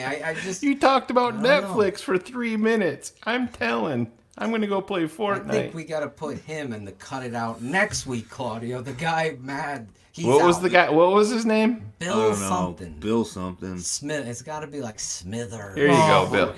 Bill, we took a vote here at the Tape Never Lies Network, and this is what we came up with. This guy? Bill? Yeah, there you go. Bill Shipley.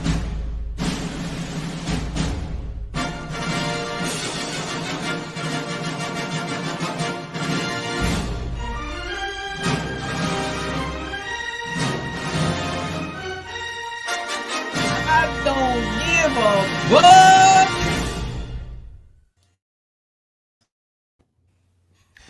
Sorry, Bill. Shipley. Sorry, Bill. Not here to hear Netflix. Okay. I'm not sorry, Bill. We don't give a fuck. And that's how we do it. We don't. The reality is, we love everybody. Bill's entitled to his opinion, guys. Yeah. But we've done it all. We've done a great show. We're not done yet. No, we got to do our Cherie segment. We need a You gotta have music. a- We need you some gotta have an music. open for we the need an predictions. open for this prediction. And Cherie called me out. I can't believe after all these years I was not following her on Twitter. Maybe I should make the Oh open. my god! Should I make the I open? saw Greg Braggs trying to move in like a Yeah. What's that dude who's like a hater? Like you're hitting on the girl back in the day, and then someone that's- else. What is that? The cock. That's called the Braggs. That's called the Braggs. It's called the Braggs. Oh, I saw Greg. Well, if it's a trying to- married girl, never mind. I'm not going to go down that path tonight. We'll leave that be. Oh boy. I had nothing to do with that. In the middle of the night, he goes walking in his sleep.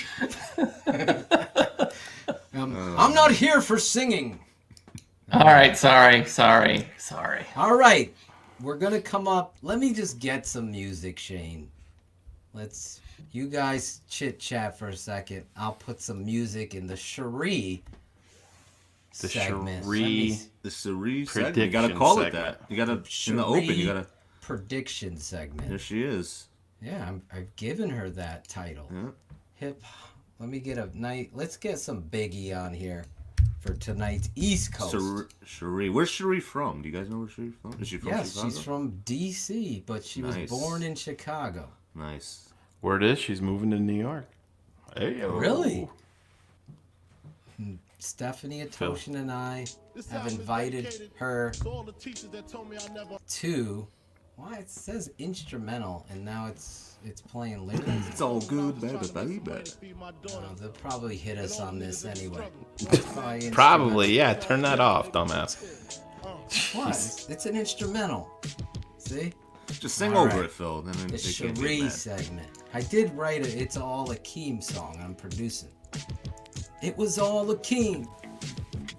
That's all I know of the song because I wrote it. Cherie said Chicago. She's from Chicago. I That's said it. that. But she's living on the East Coast in D.C. area. I love. If I was from Chicago, even for a month, I would say I was from Chicago because Chicago is the best city. There I've ever you been go. to. The segment, though, and I'll produce it this week, Claudia, I promise. The open for the prognostication segment, Shane. Predictions and bold predictions. So predictions for the game. Last week I picked the Bears to beat the Bucks. I think everybody else on the panel picked the Bucks to win. This year I was right this last week. Where are we going this week, Claudio? All right. So my bold prediction.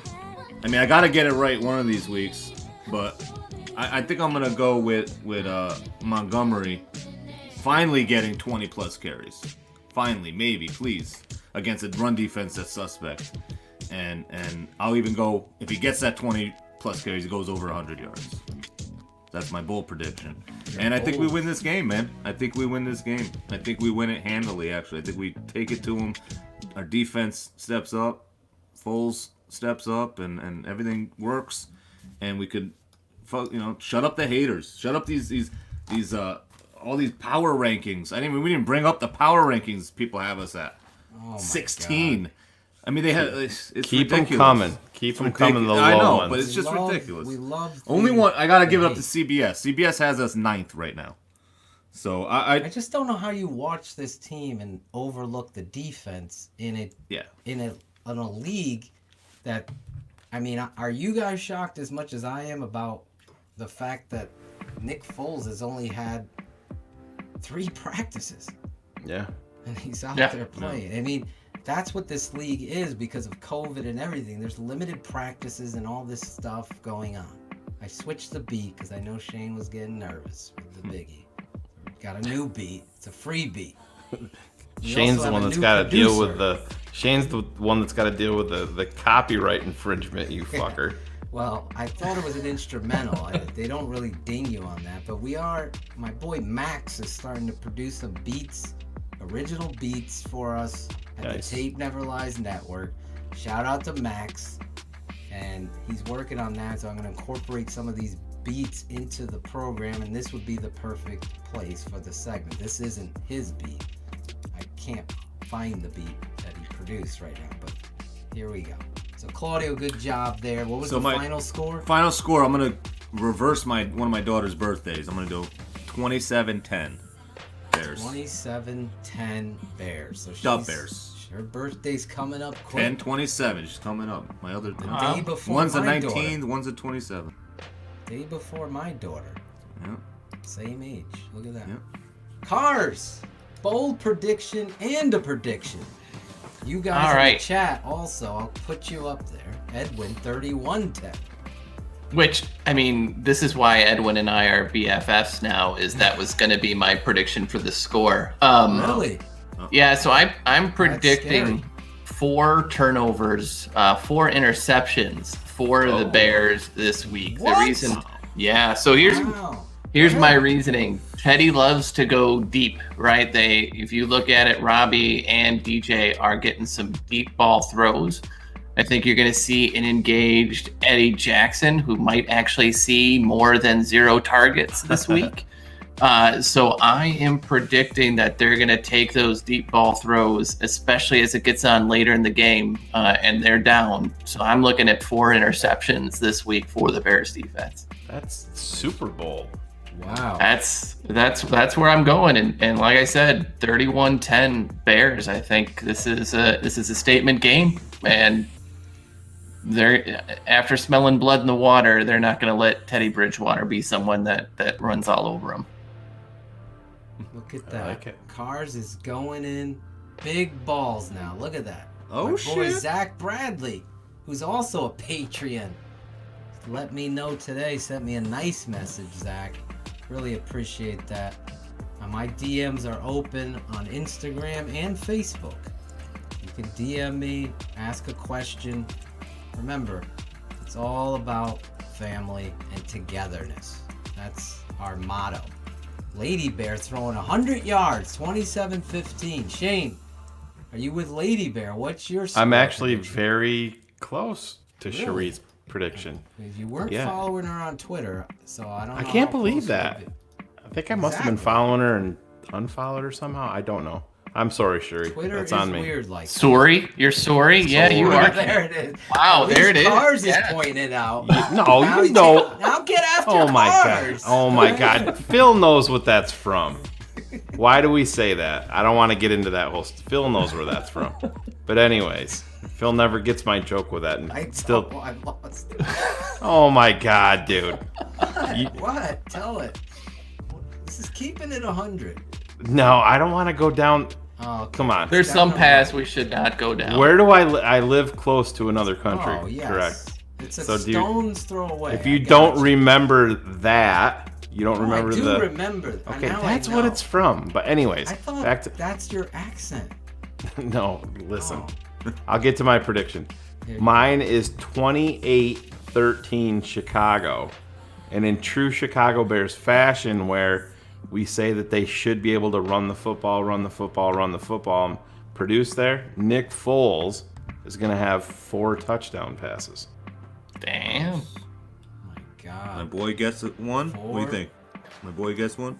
I don't know, man. I've been trying to get. First touchdown? I've been trying to had get one already. Oh, he did get one. That's I've been trying to get Komet in there, and I've been wrong. I think twice. What's the story with Komet? I know. Well, they didn't come out and say Nagy didn't say he needed more time this week, did he? He did last week. What's his snap count, Cars? Well, but if you look at that big play that you love to Allen Robinson, part of the whole reason that happened is who's outside? Yeah. That's Komet one-on-one with a corner, and Allen Robinson's got a linebacker on him. So he gets him on that switch. Right. No, what's interesting is Komet's use is a lot more deep decoy, and he's been pulling a lot of corner coverage. So, yes, I don't like that he's not getting the touches, but they're really sending him for some deep posts and kind of some stuff that I wasn't expecting. So his time will come. I understand that there's another Notre Dame guy that had an amazing game, and I get it. But like there's stuff they like about him in his use. It's just got to show up on the stats at some point.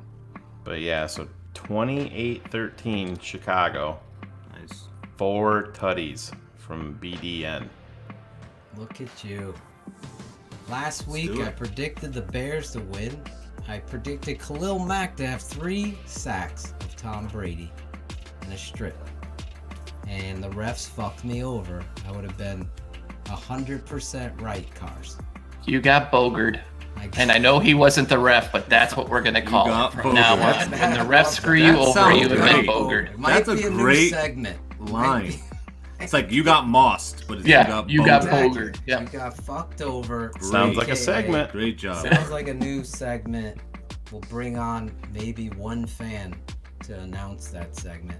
Actually, real quick, before I do my prediction, send me your reaction. Win or lose. DM it to me. Film yourself. Whatever it is. Have your wife film your reaction. I want those reactions so I could put them in the open of Keeping It 100 every Wednesday night. As you could see, some people are picking up on it and sending me their reactions. Even if it's you find someone from the opposing team, give it to me. I'll put it together and put you on the show. We've had some great fans, obviously, tonight. It's been chock full of fun, and we're not going to let the fun stoppers stop us from talking Netflix or pasta or whatever's going to come up. Cole Kmet's misuse. I don't know why he's not being used. So this week, I see the Bears winning 27-10. And I really see, I know Claudio had that same pick. I just see this offense picking up. I think David Montgomery is going to get the ball rolling. And really, ultimately, I'm going to say my bold prediction is going to be Cole Kmet's first big touchdown, big play. So I'm going out on a limb. I don't understand how Nagy's not using this kid yet. Down the seams, double up with Jimmy Graham and him and have them run to the post, run right through the seam. I know as a coach, when I see 2 tight ends that can run and you have Demetrius Harris, who they use isolated out there, the 3 of them, that would cause me such stress playing against that. You got to use those big guys to your advantage that can run and be athletic. So this week, I feel like I pray that Matt Nagy gets it right. Cole Kmet with his first touchdown and a big plays. 2 big plays, we'll say. I'll even go further than that. So 27-10 Bears. We're going to be here live right after the game on Bears Hour Live. Me and Shane. Claudio produces, sending your instant responses.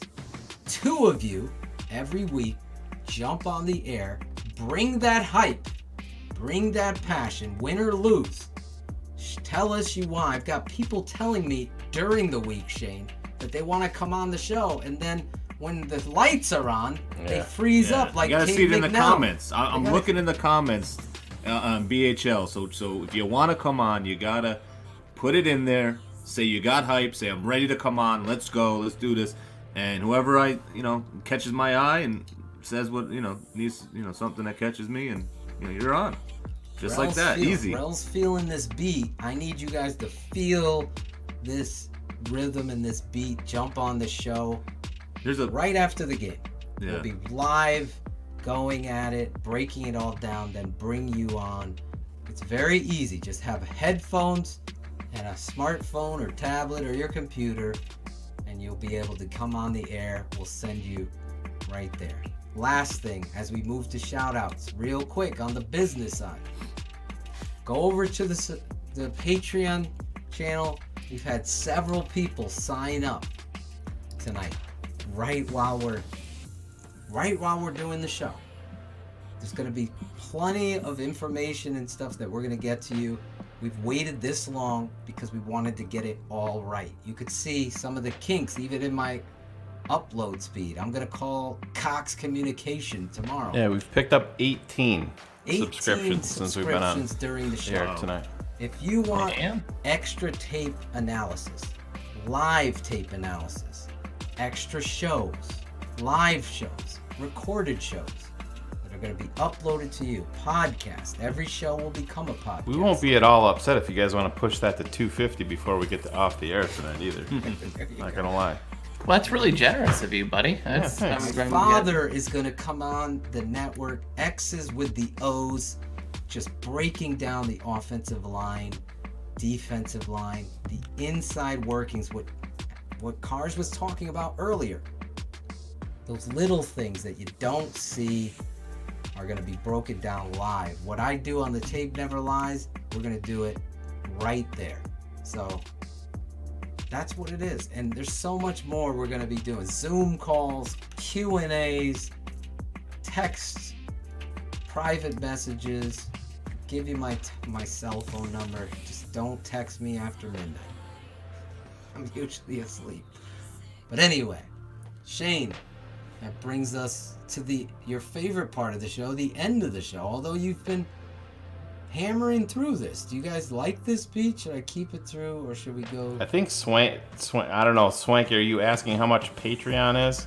Oh my God. It's $7 a month. We've had this discussion. Yeah. Only that we're on a website or something that they could go to and see a big picture with a number. Yeah. Yeah. $7 a month. You see. Go to the tapeneverlies.com and it's all right there. It'll show. It might be on a lower, banner.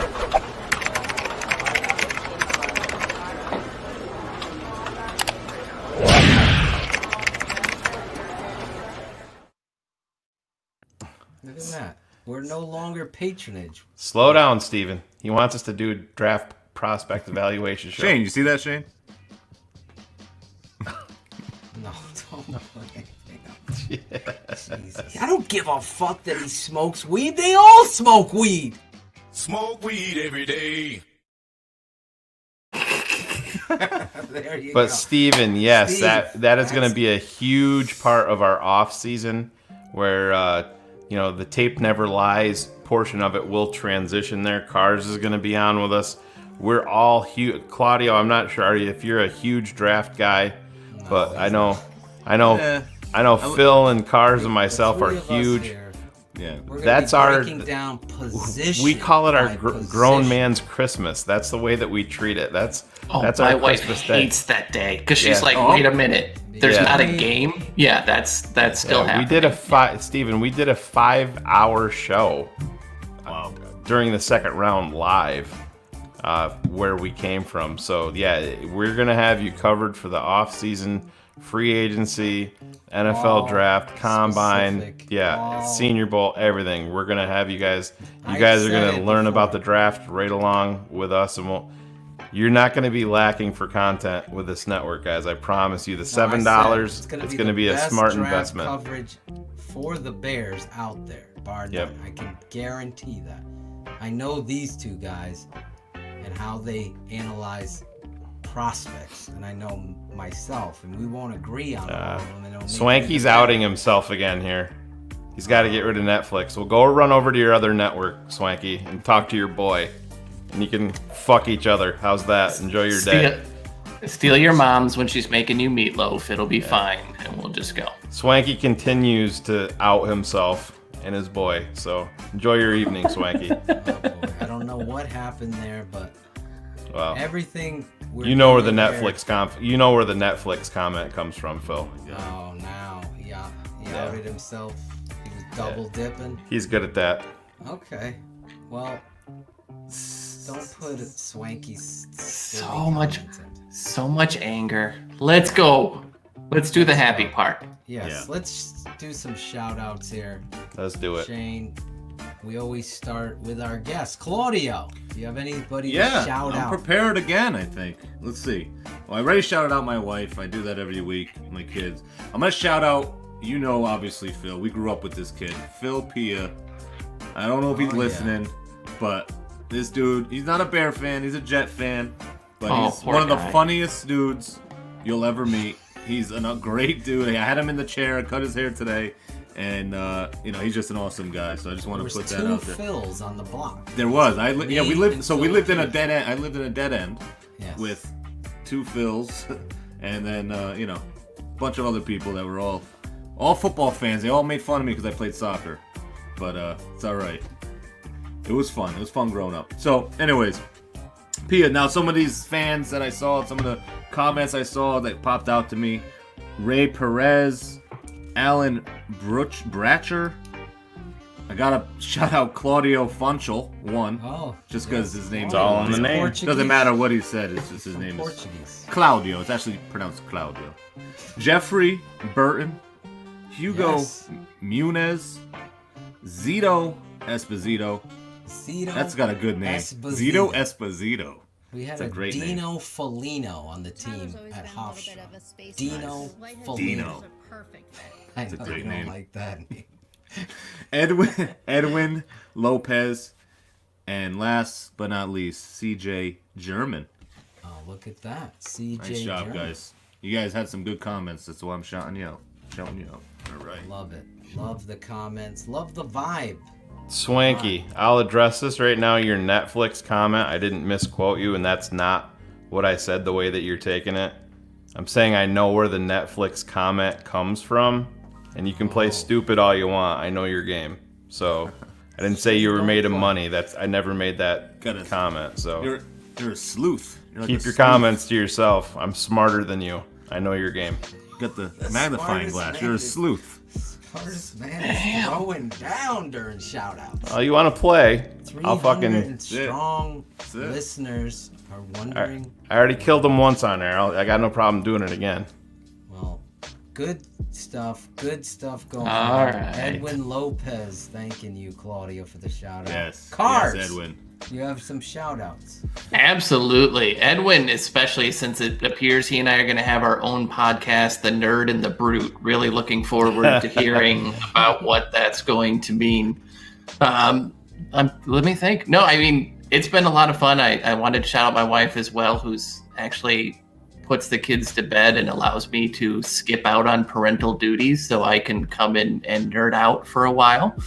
And last but not least, it's my neighbors behind me are actually getting married this week. They're both huge Bears fans. They actually have to get married in their backyard because you cannot go anywhere and have a ceremony of any sort of count. So they know who they are, but congratulations. And we'll be looking and watching from the swing set on Saturday night. Love it. Great shout out to this mellow, laid back beat. Just chilling. Should be some smoke in the air, right? I was gonna say, cue the photo, bro. You're not on top of it. Shane, cue the photo. Oh my God! Everybody's screaming at me that I'm not smiling enough. Like I'm only doing 7,000 different things here during the show. Yeah, Claudio's not on his production game tonight. No, it's late. It's late. I need to go to bed. Shane, you put up the picture. You're the producer, Claudio. Put it up. That was Larison. Where's the producer? Where is What's that? Claudio Is that in Brand? doing? I didn't even know. Is that in Brand? Larison Oh my God! I could put it up whenever I want. Yes. Oh my God. Are you new here? Oh my God! This is Claudio. You could even upload your cut it out segments. You fuck. No, I don't know how to do that. You can do it all on your own, Claudio. All right, Figured it out on air. Shane. Yeah, mine's. Yeah, I want to go down the list here. I'm not gonna read every one of them. We're gonna have a lot of stuff in play for our Patreon subscribers to shout them out. Phil and I are actually working on a package where you're gonna actually be part of the end credits on our show, so everybody's going to at least be able to see their name pop up on the screen, and maybe if Swanky gets rid of his Netflix account, he can see his name up there. But anyways, Toby Hill signed up there. Darren Price, Johnny Luna, Carl Zotter. I hope I'm pronouncing everybody's name right. If I'm not, call me out. Sandy Tom, our good friend Phil, Mr. 11 Slices at Modern, Josh E. Actually, Josh E. I have to get my stuff set up here. Made Phil and I these things. Pretty dope. I moved mine up top. You see it up there now? Got a BHL one. Thank you, Josh. I'm going to get those up. I don't know if I'm going to put them up in this room or when I get my... Is Jackal coming up to build you a studio? I don't know, Jackal, what he's doing. But, I think Johnny Luna, Dub Williams, Eric Curry, Heidi Zimmerman. She killed me once, but I'm back. Thank you, Heidi. Kathy Pawalski, Clarence Singleton, Daniel Valenti, Tom Stephanites, sounds like. Zach Sullivan, the Clockmaker. JC Ruddy, Kevin Winston. Ruddy. Yep. Brian Dean, Mark Egan. Sorry about the Cubs, Mark. Zach Bradley, Ryan Cox. Actually, we need to put his the shout out banner up there for Spencer Strong. We forgot forgot to do that. Claudio's not on his game. Yep. I'm not even listening, honestly. EJ, Jim Larison. It goes on and on. Bob Liggett, Jeff Burton, Cal Abdullah, Christopher Bowditch. All these guys. Chris Bowditch. Bowditch. What did I say? Bow? Yeah. Chris Bowditch. Sorry. You said it Canadian. Yeah, thanks. Cars is at least picking up the joke that for 3 years now, Phil has not ever figured out what I say. I try not to Sorry. think about that stuff. You know? I hear you. But anyways, we appreciate you all so much for taking the time and investing in us. The $7, I understand it's hey, the environment today, money is hard to come by for a lot of people. We totally understand that, but the financial commitment that you guys are giving towards us, we feel like you're going to make back in content. You know, we're 3 hour and 31 minutes into this show that we're providing for you guys. There's going to be a whole bunch more of that that's going to be behind the Patreon wall. So if you do want to head over to thetapeneverlies.com, sign up. You're committed month by month. If you try it for a month, don't like it, you don't have to stay there. But there is one thing where we want to try to keep you guys in. If you do go over and sign up by December 31st, 2020, that's going to designate you as a charter member. And if you keep your account active, your price is never going to go up. If we add 15 shows in the future, 20 shows, whatever we do, your price point is never going to move off of that $7 a month. So the people that I shouted out, I know there's many more that we didn't get to because we'd be extending here for an hour, and we're not going to do that tonight. But thank you so much for everybody taking the time. Phil and myself especially appreciate it. It's been a long time coming for us to get to this point and start making some money. And the money's not just going to be for us. It's going to be reinvested into this product so we can build things moving forward. So thank you so much. For me to get a mixer. Yeah, absolutely. So some of this stuff, I don't have drops and stuff ready. I can have it because I would have a mixer and I could play music and do all the things that I like to do.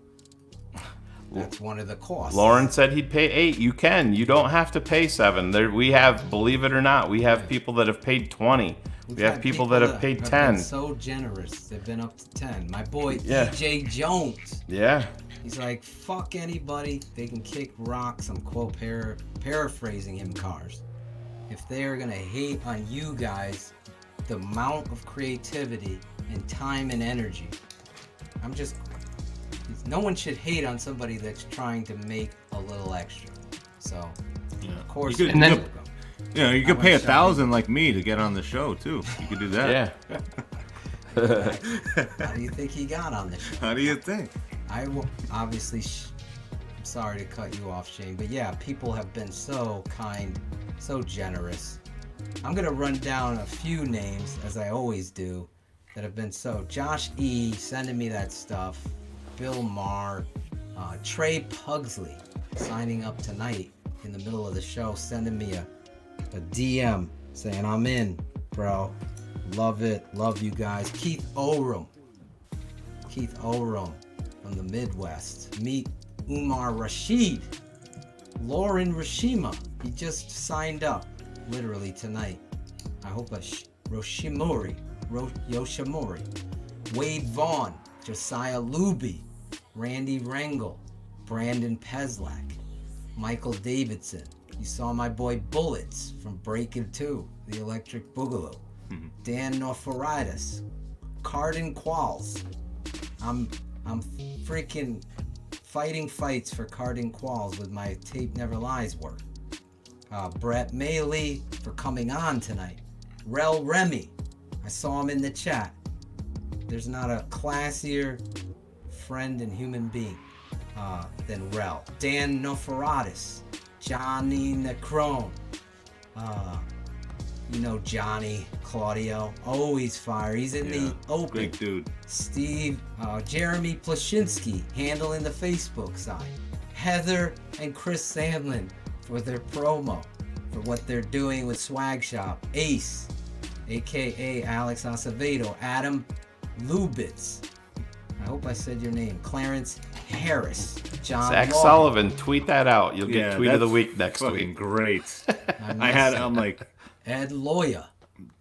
What did he tweet? I missed it. No, right $7 a month for how it's on the screen. Yeah, $7 a month for hours of pure joy versus my ex who gives me $1,000 kick in the sack every month. Oh man. We try to entertain, bring football and everything to the table. Christopher Harris. We got a commercial on the back end that pisses me off. That's why I need a mixer, Shane. We can clean that up in post. It's fine. Yeah, Claudio's gonna clean it all up in post. My boy I'm on David it. I'm on Cooper,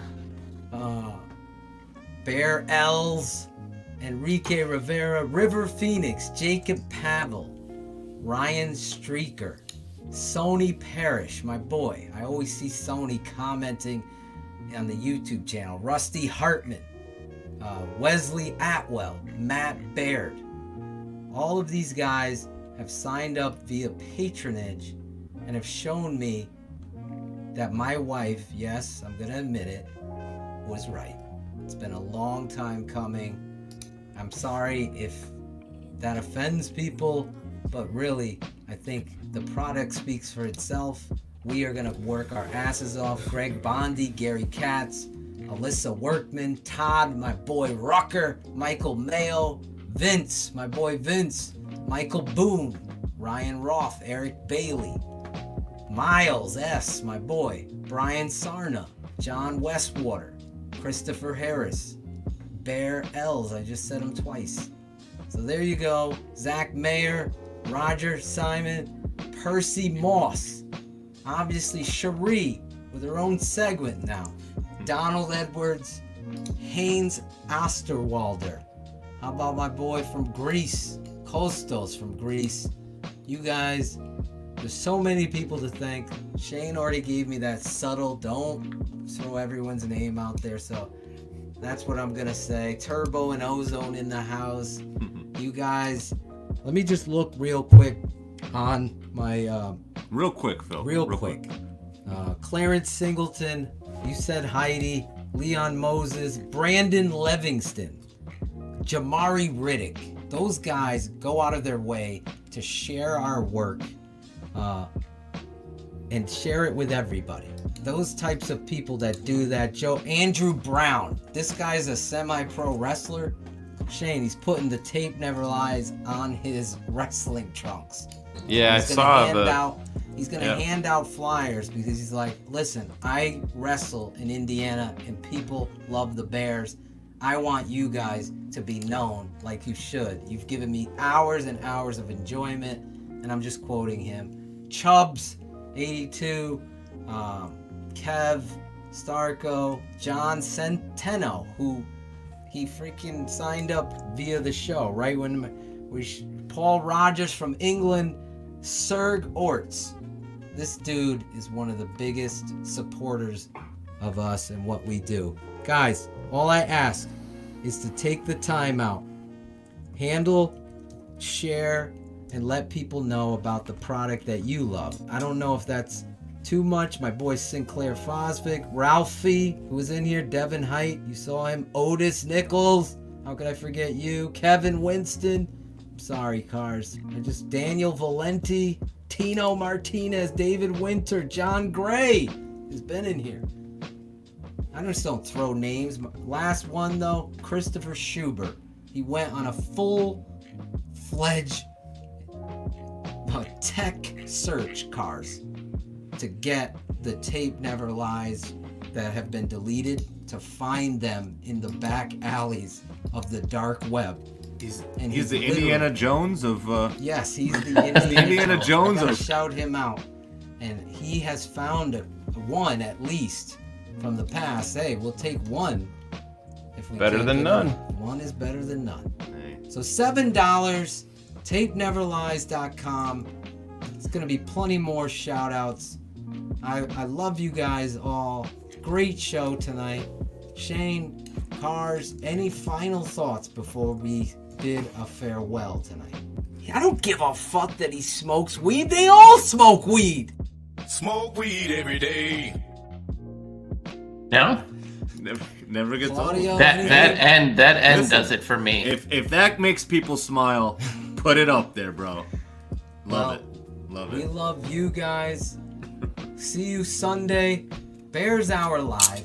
Those of you on Patreon, read your emails. You'll be getting the updates. We'll let you know. We're going to do some test runs with the product the next couple days, and then Saturday we should do something to let you guys know exactly. So with that being said, have a great night and go Bears. Always go Bears. This has been a Shy City Sports presentation and a Tape Never Lies Network production. Keeping it